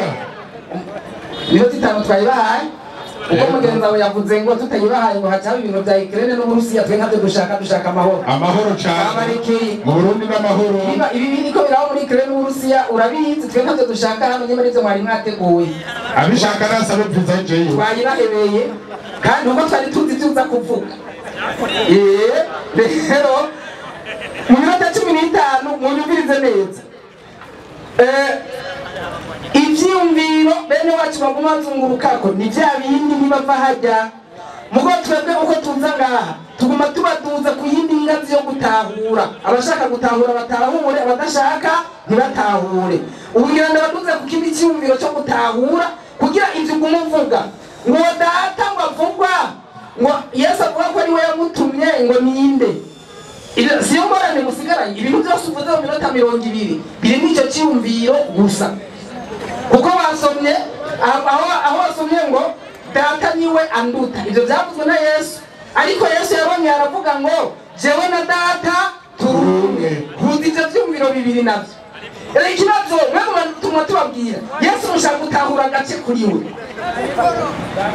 yego bashaka babisomye aho Yesu yavuze ngo data niwe anduta mugo Yesu arivugira nyene 10 Yohana 10:30 ati jewe na data turumwe soma utumanuka kuri 33 hanyuma umuhinga ninde afata ibyo bintu bibiri kuri Yesu akabihuza akamenya Yesu wariwe ubu muzunguruka kuri cya kindi kimwe mu minota 15 rero ndenda kudugane ku yindi ngazi yo gutahura niba shaka kuratahura udashatse nakazi kawe so minyandiko aravuga ati jewe na data sawa turumwe umviriza ibi ni Yesu abivuze abantu batamwemera bari ngaho haciye ndagenda gute abayuda baramwishura bati tugutera amabuye kubw'ibikorwa byiza ubwo nyene baciye batora amabuye ngo bayamutere arabaza ati none impamvu muntera amabuye ni kubera iki ariko bitugutera amabuye kubw'ibikorwa byiza ariko nuko warogose kuko uri umuntu umviriza mu mpera y'imvugo zibiri abayuda bapinga Yesu bo bavuga ngo wewe uri umuntu ariko Yesu nawe ngo ari yigize iki kuko uri umuntu ukigira Imana Yesu yavuze yuko bangana na se batora amabuye ngo bayamutere bavuga ati bitugutera amabuye kubw'ibikorwa byiza ahubwo ngo nuko uri umuntu ariko ukigira Imana impamvu bamutera amabuye no kutamutahura n'ubu Yesu yoza ngaha abamisiramu bose batera amabuye bakamutera ikibazo ni ikihe nico kutamutahura n'ubu tuguma tubatahuza umiriza rero ajya makenga ufise kandi n'ubundi wese yoyagira reka ndayakure mu munota umwe hanyuma nsigurira abantu ingazi tutarebwashike ko mu gutahura umugambi w'agakiza ibyo byose mutumva data umwana ngo data ni wanduta ijwi ryavugiye mu ijuru Yesu ari muri Yorodani wowe mukaca wumva umengo ni batatu ukumva umengo ni babiri iryo nibanga ry'umugambi w'agakiza rivyo ngana gusigurire kuko naye nakurindiriye umviriza inyandiko Yohana wa mbere 5:9 nta mana zitatu ziriho ahubwo hariho amazina atatu akoreshwa kandi ayo mazina atatu niyo agize Imana soma aravuga ati avuga gute soma mu izina rya Yesu asaba ndahera ku murongo w'indwi naye roho niye ashuhudie kwa sababu roho ndiye kweli mwemu ni washinge naye kuko mwemu arukuri kwa maana kubera yuko nyumviriza neza kwa maana wako watatu washuhudia mbinguni hari batatu bashinge naye mwijuru Baba data na neno jambo na roho na Roho Mtakatifu na mwemu yera na watatu hawa ni umoja kandi hao watatu ni kintu kimwe umviriza rero ona umwanya wose yakomezunguruka kwa Mungu bavuga ngo none uyu data ngo none ngo bimeze gute data na jambo ariwe mwana hamwe na mwemu yera si Imana zitatu ahubwo ni Imana imwe ikora mu buryo butatu. Ibi wowe ntabyo wumva, nicyo gituma naho wabisigura umwaka wose agize ya ngorane yo kutagira ubumenyi bw'iby'imwemu ntabyo abyigera yumva, ariko twebwe ubwamwemu yera turabitahura, izina ry'Imana rihabwa icyubahiro. Amen. Ibintu byose wakunze mu minota 20 icyo cyumviro cyonyine kirafuse. Yego. Ku bumenyi bwabo buke baca bavuga ngo izo ni imana zitatu gusenga. Ndasubiramwo, si imana zitatu, ni imana imwe ikora mu buryo butatu. Niyaguma kuvuga iby'imana zitatu, ndafise ubutatu bw'abayisilamu bwanditse muri Korani yabo, ndaza kubusoma niyabicokoze nakazi kiyo. Je ndiko nigishinze ubutatu bw'abakirisi kandi turabwemera 100%. Ubwiza ndabwira ibanga rimwe. Igihe Imana muri Matayo 4 hajya yasomwe, igihe Yesu yari muri Yorodani, hanyuma ijwi rikava mu ijuru, ngo nguyu mwana wanje nkunda akamimara ni mu mwumve. Umviriziranga mu bitahura mu buryo bw'imwemu, nimutahura mu buryo bw'umubiri nkabariya turi kumwe. Ni kubera yuko Imana irera hose icyarimwe. Imana yacu ni omnipresent, irera hose icyarimwe, iraba ku isi kandi ikavugira hehe mu ijuru. Ndavyerekane Nehemiya 9:13. Umviriza, Imana ni omnipresent, iraba ku isi ikavugira mu ijuru, kandi inyandiko irite kuri icyo cyumviye. Twebwe nta bujyajya wabonye ibigabane mwasomye, twatoye ibitabo byanyu tubahinduza mu maso y'abantu bose. Uraza ukavuga amajambo ngaha abantu bakumviriza batabazi, yo kubanza muri kurigisha. Aratora igisomo agatora n'akajambo kamwe akacaguruka, akaja ahandi agatora kandi biba ari inyoma gusa. Niyo mpamvu turi ngaha so inyandiko.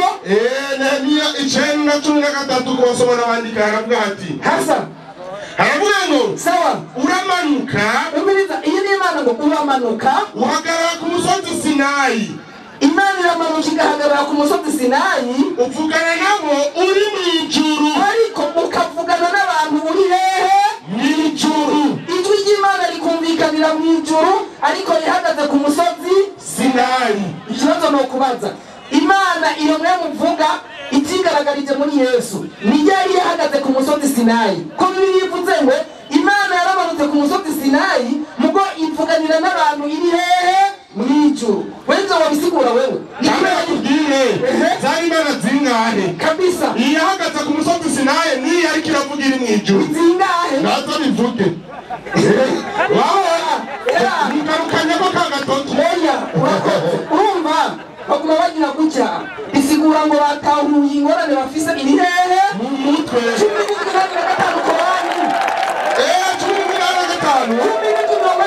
Korani aravuga ngo wanakuriza habari ya roho. Anturimbire none umuhonda ku mutwe wawe, isaba umutwe wawe n'ufise ingorane. So inyandiko Wanakuriza habari ya roho. bakubajije ibintu by'imwemu. Sema Ntabwo hamaze tuvuga uti roho ni jambo linalohusika na Mola wenu. iby'imwemu ni ibintu bijyanye n'Imana. Nanyi Mwebwe mw'Abisilamu mwe hamkupewa katika elimu nta bwenge bwo gutahura mufise, ujuzi ila kidogo tu. mwahawe ubwenge buke cyane gusa. Nayo ni elimu Nubwo ubwenge buke mwahawe ya vitu ni ubwenge visivyohusika na roho. ubwenge akaba umuhuriye n'ibintu by'imwemu. Hanaho bakongera umwaka ugomba gusigura ibyo nyene. Nagusiguriye rero, si imana zitatu ahubwo ni Imana imwe kandi ibera hose icyarimwe. Umviriza rero Mika 1:3 ucumishura icyo kibazo. Mika 1:3 igitabo cha Mika tukwereke rero ibanga ry'ukuntu Imana yaje ku isi, we ntiwabimenya. Mika 1:3 Mika 1:3 haravuga ati sawa haravuga ati haravuga ati nasoma mu izina rya Yesu uhezagirwe kuko heraba uhoraho ahagurutse aviwe agira amanuke atambagiye ku mpinga z'imisozi yo mu isi. Ikibazo, iyo Mana yanyu itigeze yigaragariza muri Kristo, nijyari yamanutse hanyuma iratambatamba ku misozi yo ku isi abantu barayibona. Ibyo byabaye ryari? Nibatubwire. Byabaye ryari? Nibatubwire. Oya, sinyandiko none ngira Muhammad nkayo yabona. Uhoraho agira viwe aze atambatambe ku misozi yo ku isi. Mbarira rero, nijyari Imana yavuye mu ijuru iraza iratambatamba ku misozi yo ku isi abantu barayibona wewe ibyo wobisigura mugo twe turabisigura kubera yuko Imana yari ihaye umubiri ibana natwe turayibona Yohana 1:14 ibyo twe turabisigura n'ingene byagenze mugo we ntavyo wosigura soma aravuga ati avuga gute kandi uwo jambo yihaye umubiri yari ihaye umubiri abana natwe twitegereza ubwiza bwiwe jambo yari ihaye umubiri abana natwe twitegereza ubwiza bwiwe aho nyine yavuga ngo uwo jambo yari Imana kandi niwe yaremye byose kandi uwo jambo ninde ni Yesu izina ry'Imana rihabwa icyubahiro amen impamvu rero yaje ni kubera iki hanyuma abandi bamumenya bamusomere kwanza aho nyine 10 umurongo wa 10 Yohana ni umurongo w'10 yaje mu biwe ntibamumenya aravuga ati yari mu isi kwanza ikibazo nsize ngaha yari mu isi kandi isi yaremwe nawe ariko isi ntiyamumenya sawa bandanya yaje mu byiwe ko biwe ntibamwakiriye geza ngaho ikibazo nsigiye abayisilamu uwo yaje mu isi kandi isi ikaba yaremwe nawe mugabo isi ntibamumenya ninde yaraje mu isi kandi isi yari yaremwe nawe mugabo isi ntibagirane ntibamwakira ntibamumenya yarinde bavuge nababwiye cyo gitangura nta musilamu n'umwe naho baza na bose yoshobora iki kintu ntibikunda ubiriza nayo impamvu yaje abifilipi 2:5 iri nibanga rihambaye cyane Yesu yaraje ku isi yigira umuntu baramubona baramukorakora kumva z'umugambi umwe gusa usomaji nasoma izina rya Yesu mugera wa mutima muri mwebwe wa mutima wari muri Kristo Yesu sawa ubona aho yarasanga mu ishusho y'Imana yiyumviriye ko kuringanira n'Imana ari ikintu cyo kumirako kuguma mu cyubahiro cy'ubumana Yesu ntiyashatse kubigumako ariko yisiga ubusa yabira ishusho y'umugurano acikusa n'abantu umvirizi imvugo Yesu nta nubwo yacitse umuntu ahubwo yacitse ubusa n'abantu mu Kiswahili ngo alichukua mfano wa binadamu bica bituma bamubona ku isi aba rero kubera ya ngorane yo kutagira ubumenyi bw'iby'umuhemu batabavuga ngo ni Yesu umwana wa Mariya kumbe wowe yaje abonetse ku isi afite ishusho y'umuntu yicisha bugufi araganduka no gushika ku rupfu urupfu rwo ku musaraba isi yararupfuye kugira ducungurwe izina ry'Imana rihabwa icyubahiro amaze kurupfa rero akaducungura misiyo yiwe yo gucungura umuntu irengeye ngaha ku isi Yesu yasubiye mu cyubahiro cyiwe cy'ubumana nicyo gituma ku murongo w'icumi kugira nyaruke kugira ngo amavi yose apfukama mu izina rya Yesu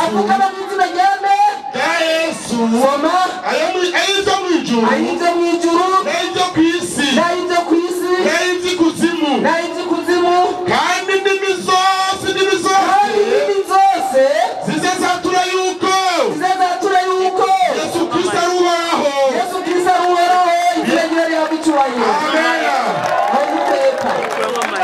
rero abo bavuze ngo Yesu ngo si Imana ngo umwana w'Imana cyo bacendeye urazi ibanga rero bebeyo basi ngo umwana w'Imana sawa Korani 43:81 umviriza amajambo ya Muhammad Korani 43:81 nyaruka umwanya wa mbere Korani 43 uri hehe nyaruka haravuga hati Korani 43:81 nasoma muri cya gitabo kitagira mwera nakundi kiravuga giti sawa sema fuguti ingelikuwa Mwenyezi Mungu ana mwana iyaba Imana arivuze umwana wayo basi mimi lewa Muhammad ningelikuwa wa kwanza kumwabudu yari kuba wa mbere kugirane kumusenga bisigurane Muhammad yanaje umwana w'Imana abagirane asengwa nicyo gituma bamusenze 2016 Yesu baramusenze bamubonye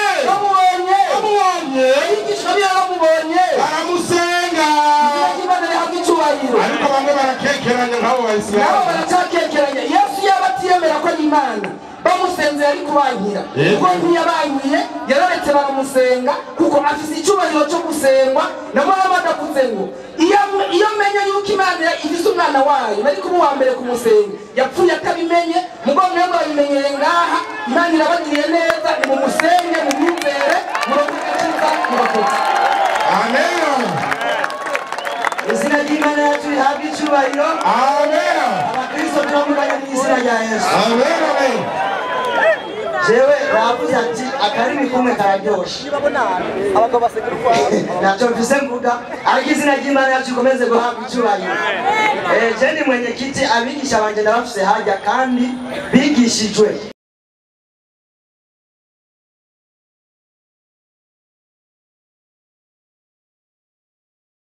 Icyubahiro reka njye nibarize ikibazo kandi musabe bangurikirane musomera igitabo cy'uwavugishwa n'Imana Yesaya 35 kandi rero igihe umwigisha wa mbere w'Abisilamu yahaguruka ngaha yavuze ngo mu bavugishwa n'Imana ngo bane bakomakomeye ngo bane twemera abantu bari ngababyumvise mu bavugishwa n'Imana ngo bambere bane twemera bakomakomeye ngo Yesaya arimo ngo Daniyeli Yeremiya ngo nande na Ezekiyeli no bavugishwa n'Imana bane umuyisilamu yavuze ati abo turabemera cyane. Ikibazo canje Yesaya 35 umurongo wa 4 gushika kuri 6 avuga gute? Ndasoma izina rya Yesu. Ego aravuga ati barikiwa kaka mubwire abahagaritse imitima. Ubwa mbere ni mubwire abantu bahagaritse imitima yabo mutirema ati iyo mitima yanyu muhagaritse ni mureme abantu b'Imana ntaco mutinya ati ntaco mutinya raba ni murabe rero Imana yanyu ibi ni Yesaya kabivuga kera ati Imana yanyu Imana wabuvugishwa n'Imana bemeranye ntimuce mumuhakana kubera ngenda babatse bandanya Imana yanyu izozanana no guhora. Ubwa mbere Imana izozanana no guhora bandanya niko kwitura kw'Imana uko niko kwitura kw'Imana izoza ibakize bandanya gatanu baravuga ati niho impumyi umunsi Imana izoza ku isi kubakiza niho impumyi zizogira gute zizohumuka ibipfamatwi bigira gute bizibugwa umunsi Imana izogira gute ikibazo ni iki iyo Mana yaje ninde yaje ryari Imana izoza impumyi zigahumuka ibipfamatwi bitagira gute bikumva ni yahe yaje kugira ngo ikore ibyo bintu yaje ryari hama impumyi zigahumuka iyo Mana yaje igahumura impumyi igahumura ibipfamatwi niyihe ryari Waislamu takbir Allahu akbar kare yavuze ngo baduhereye iminota twabuze ibyo tuvuga rero nawe ngo arayihebye nawe byamuheranye so kare yari yavuze ngo twagwaniye iminota ngo byaduheranye nabigize gute biramuheranye ni kimwe ku kindi uwishura ikibazo ni Haji Idrisa ingo umwishure ku kibazo yabajije nacumvise. Naam, assalamu alaikum wa rahmatullahi wa barakatuh. Wa alaikum assalam wa rahmatullahi wa barakatuh. Abajije neza yego kabege muri Yesaya yego Yesaya muramwemera mwavuze ko akomeye kandi ibyo yavuze ari uku ziko avuze ga yewe ni kavuze subira migenya ni koranje ndabiye ko Yesaya ibyo yavuze ari ukuri nawe ucubisigurira neza yagira hati wiki mubwire abahagaritse imitima ngo mubwire abahagaritse imitima mutirema atirema ntacyo mutinya labi Imana yanyu izozanana no guhora ikibazo iyo Mana izoza guhora ikaza kwihora ndi yari yayimenya amaso yari yayizitya amatwi ninde baracanga nyi wabonye inyandiko yawe tutosivyo wabibonye bandanye harabandanya ego niko kwitura kw'Imana izozigira gute ibakize ego niho impumyi zizohumuka n'ibipfamatwi bizozibuka ico gihe icumbagira ucumbagira azosimba azosimba nk'impongo ego ururimi rw'ikiragi ruririmbe twibandane acavuga ati none iyo mana yaje ngaha yari nde si sawa niko kabaza ni yarinde iyo mana yaje cyari ndakwishuta bibiliya jewe byandiko biriho Timoteyo wa mbere 6:16 Timoteyo wa mbere 6:16 nabe ku bwenge bwawe uri kugiye niko igira mwiki igira iti niyo yonyene ifise ukudapfa iyo wagira bibaza ngo yaraje kutubwira ngo yagize gute yarapfuye kumbe ntiraza komeza niyo yonyene ifise ukudapfa ibiranga imana icambere imana ntipfa iba mu muco utegerwa icya kabiri iba mu muco utegerwa ata muntu yigeze ayibona iyo mana rero ngo yaje ku isi ntawigeze ayibona nta muntu ngo yigeze ayibona nawe uca utubwira iyo yindi yaje babonye yitwa nde ko imana ntawushobora kuyibona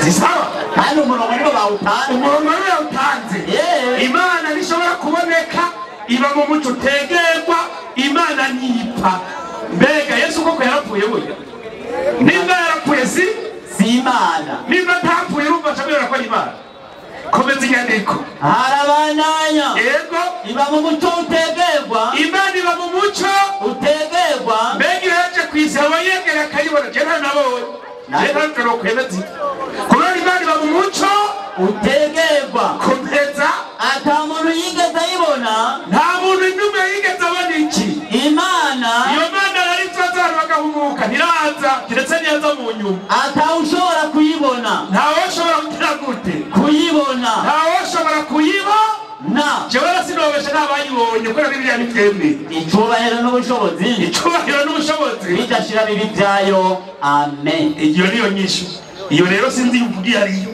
si sawa iyo yaje mu isi sasa ikibazo ashobora kwibaza ngo ni Yesu yaje akora ibitangaro abantu bakagira gute ibibuga bikabuguruka abantu bakagira gute bakabona mbega babonye Yesu mutubwira ko ari we Mana kubera yakoze ibyo canke ninde ibyakozwe n'intumwa 2:2 fanya haraka tunaanza 22 yemwe bagabo b'Abisirayeli yemwe bagabo mu Kamenge nimwumva y'amajambo cyarubera ngo bagije ikibazo Yesu yeruve kurugutura amata ubirita Yesu Umunyanazareti imana ntigeze iba muri Nazareti kuko ntawayibonyeyo yari umuntu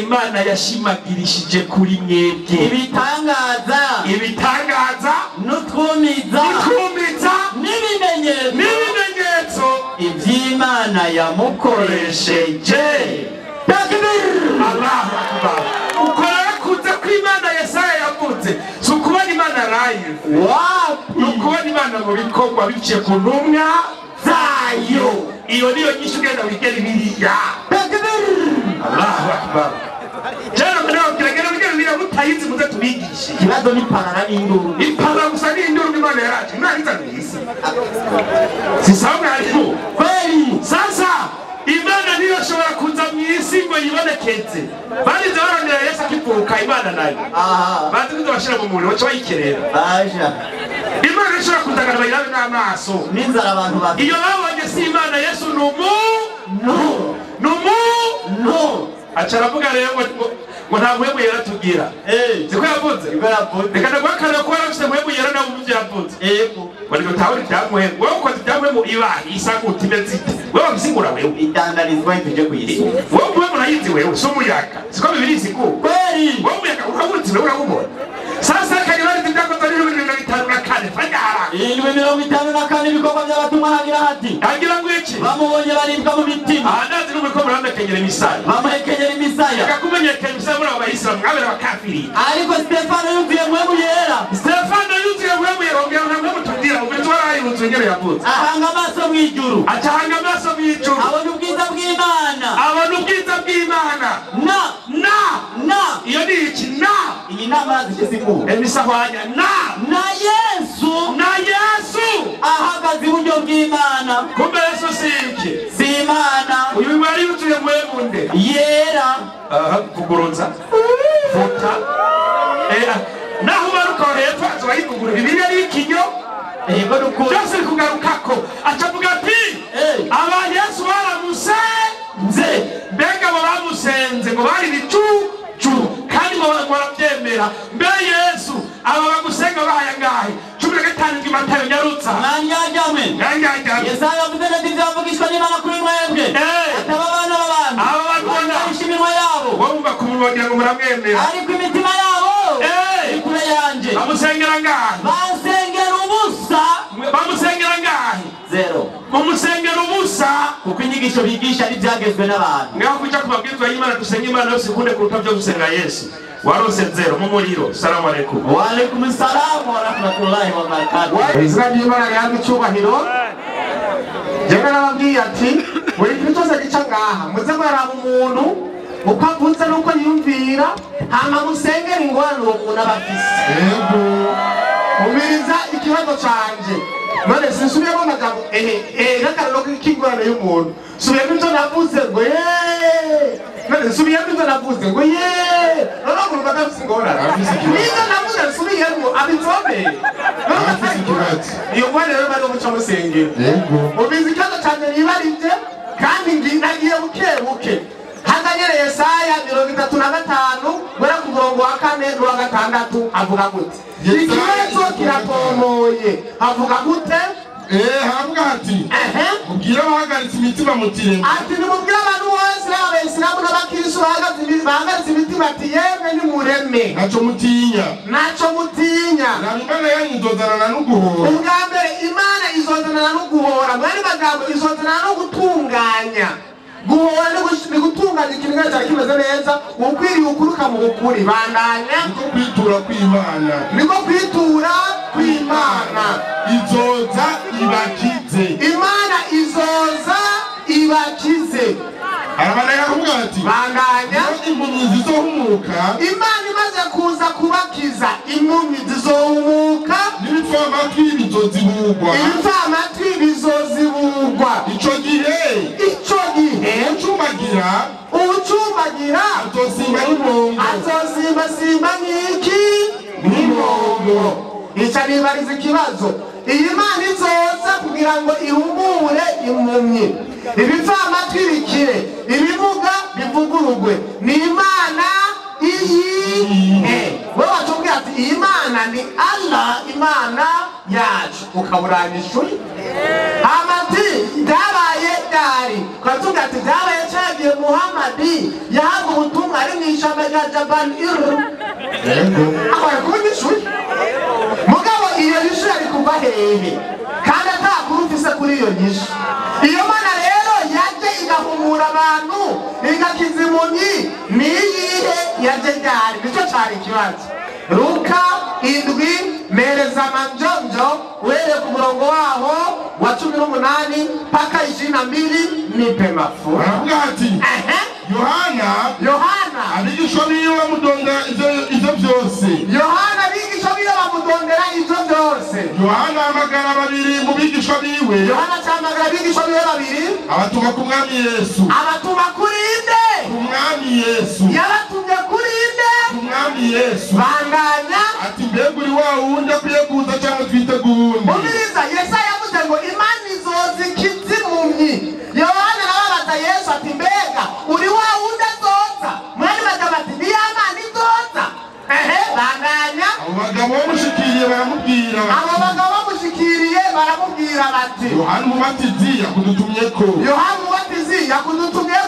mbega uri wa wundi akwiye kuza cyangwa twitega uwundi ati mbega uri wa wundi ukwiye kuza cyangwa twitega uwundi muri ako kanya akiza benshi indwara n'ibyago by'impwemu mbi Yesu acamanza arirumira acamanza akiza kwaza abantu ababoshwa babohora abashondera bahaza impumyi arazihumura abacumbagira arabahereza kugenda abati ibitumba arabihereza kumva bandanya n'impumyi nyinshi aragira gute arazihumura bandanya maze arabishura ati abishura gute mwumvise. Genda mubwire Yohana ibyo mubonye n'ibyo mwumvise. Zirahumuka. Impunzi ziragira gute? Zirahumuka. Abacumbagira bagenda neza. Abacumbagira bagenda neza. Abanyamirembe barakizwa. Abanyamirembe barakizwa. Ibipfamatwi birumva. Ibipfamatwi birumva. Abapfuye. Abapfuye. Barazuka. Haleluya. Amen. Imana yariko iravugwa. Imana yagigakiza abantu igavura ibipfamatwi ibimuga bikagenda. Yesaya yavuze yari Kristo Yesu umunyabushobozi Imana iramukora. Amen. Waisilamu hapo vipi? Urachagira uko? Umutwe wabo Nibigenda neza n'ubu. Ntacyo ndabashira mu masengesho kugira ngo mu mutwe bigende neza. Ntabwo usomye Yesaya 4:3 umurongo w'icumi. 4:10 hagira hati 11 fanaraka. Jewe nyene nduhoraho. Naam. Kandi nta wundi mukiza atari jewe. Tuza. Yesaya ati Imana ivuga ati jeje nduhoraho kandi nta wundi mukiza atari jewe. 12:8 Mariko. Haza umwe mu banyabwenge b'ivyanditswe yumva babazanya. Amenya ko abishyuye neza aramubaza ati ibwirizwa ry'imbere muri yose n'irindi. Yesu aramwishyura ati ry'imbere n'iri ngo nimwumve yemwe Abisirayeli uhoraho Imana yacu niwe uhoraho wenyene. Yesu nawe ati uhoraho Imana yacu niwe uhoraho wenyene. Ashigikira Yesaya Yesu. Timoteyo wa mbere 6:16 nubaka ikibazo.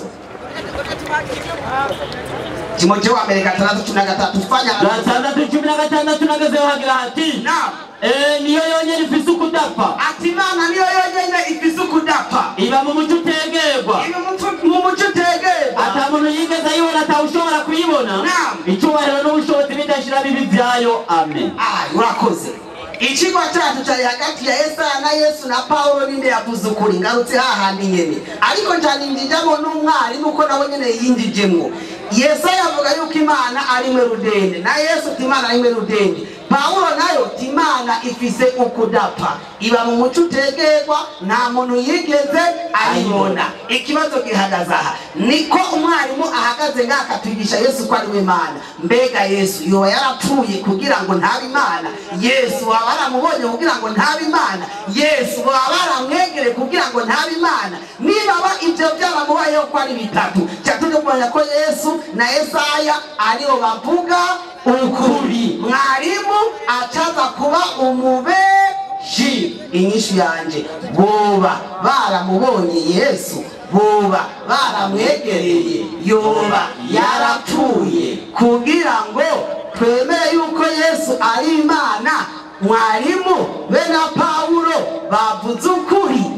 Kagomba vange ibintu avuga ibintu byinshi kugira ngo mpamitiza gutaka. Ikibazo cyawe cyishyuriye ku kintu kimwe. Mwese aho bavuze yuko Imana ngidapfa kandi umuco utegerwa none Yesu ko yapfuye. Aho niho wugariye byose byugariye ngaho. N'ikibazo cyagize umuntu ukomba Yesu yarapfuye kandi Imana rigira gute nipfa. Niyo makenga afise. Petero wa mbere 3:18 havuga gute? Petero wa mbere 3:18 ndasoma mu izina rya Yesu. Haravuga ati kuko na Kristo kuko nuwa Kristo Yesu uri kuravuga yarabajwe rimwe. Uwe yarabajwe kangahe? Rimwe aho ibyaha by'abantu. Umugororotsi uwo Kristo Yesu umugororotsi yababarijwe abagaritanya. Yababarijwe abantu bagabitanya kugira ngo adushikirize Imana. Kugira ngo adushikirize Imana yishwe umubiri.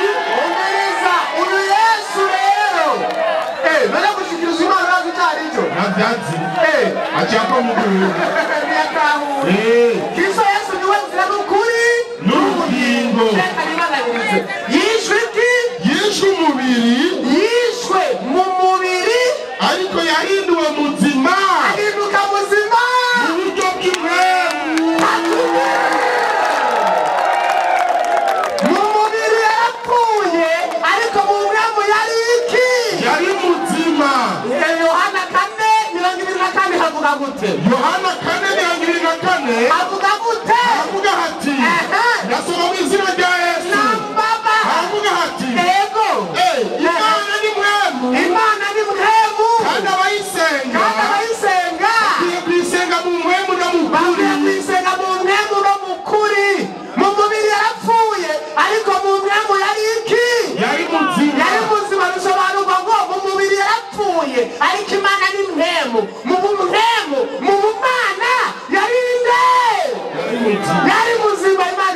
icyubahiro kubera ko Imana ni mwemu nawe yarapfuye umubiri ariko mu mwemu aba muzima Imana yarapfuye mu mubiri mu mwemu ihagarara ari muzima kubera impamvu yo gucungura umuntu umubiri warapfuye yari yambaye mu mwana w'umuntu umubiri yari yatoye muri Mariya yararese urapfa ariko iby'umwemu by'ubumana biguma ari bizima Imana ihabwa icyubahiro yatahuye ko Kristo ari byose muri byose nipe manjonjo Sahi gatatu cumi na rimwe aho ni hari umugiriki cyangwa umuyuda ni hariho umugiriki cyangwa umuyuda wakebwe cyangwa utakebwe wakebwe ku mubiri cyangwa utakebwe udabagura cyangwa umusigiti udabagura cyangwa umusigiti baganya umugurano cyangwa uwidegembya umugurano cyangwa ugira gute uwidegembya ariko Kristo Yesu ni byose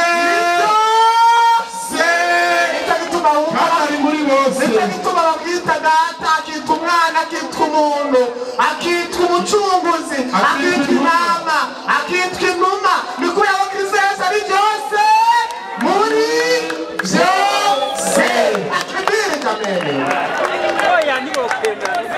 ntabyo bumva ibi rero birabagora kugira gute nibwo bibagora kumva aho niho ibanga ry'umugambi w'agakiza rifungiye nicyo gituma abakristo tuzokwama turi hejuru y'Abayisilamu kuko dufise ibanga ry'agakiza Abayisilamu mutigeze mumenya Korowani 3:55 Korowani 3:55 abakristo tuzokwama turi hejuru y'Abayisilamu kuko twaha umugambi w'agakiza duhabwa ibanga Abayisilamu batigeze bamenya havuga gute havuga ati kumbukeni Mwenyezi Mungu aliposema ewe Isa walisema ikalahu ya Isa mimi nitakufisha na nitakutimizia muda wako wa kuishi ubiriza awone Imana ngo yewe Yesu uzopfa hama kisha nitakuleta kwangu mwana uzozuka uze mwijuru na nitakutakasa ati uzokrezwa yewe Yesu na wale waliokufuru wataweka chini wale waliokukataa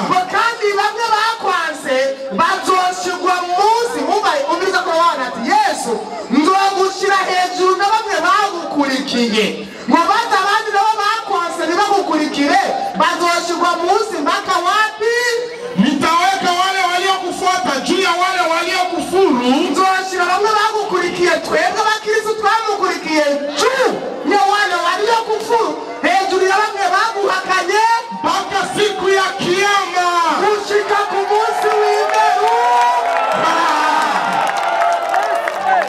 Korowani ati gushika ku munsi w'imperuka abakristo tuzokwama turi hejuru yanyu ewe Muhammad akawambia fuateni Al-Haruru amajana 990 nipe manjonjo Al-Haruru nico gituma Muhammad amaze kumenya rino banga aravuga ati mbega ibintu we kumbi abakristo bazoba bari hejuru y'Abayisilamu gushika ku munsi w'imperuka Muhammad akana kamenya tumbiza rero ndahinduye imigambi izo narabigishije ndahinduye Imana ishima ko yapfuye ahinduye umugambi ngora ntirigeze akurikiza umugambi yahinduye atahindura iki nipe manjonjo hadithi ya Buzaidi kuhudhuri kutoka kwa mtume SAW anasema ili jambo n'umugendanyi wa Muhammad yiyumvye amajambo Muhammad avuze avuga gute wallahi Muhammad ati wallahi wabillahi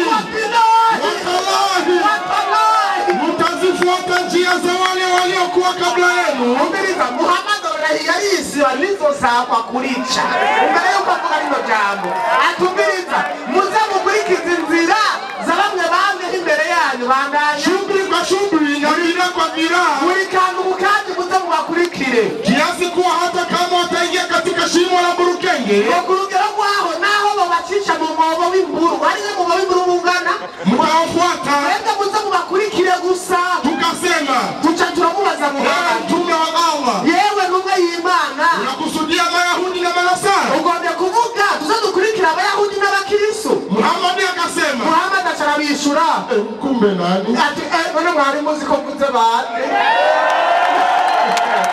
Muhammad amaze kumenya iryo banga nuko abakristo tuzoshigwa hejuru y'Abisilamu gushika ku munsi w'imperuka imbere yuko yisinzirira ituro ry'urupfu nk'abandi babasogokuru bacu ati mwabagabo mwe muze mukurikira inzira za bano bagabo naho babacisha mu mwobo w'imburu basangayo nibo bene kuri acakana atayihamiriza abasogokuru yitira urupfu nk'ubwo abandi bapfuye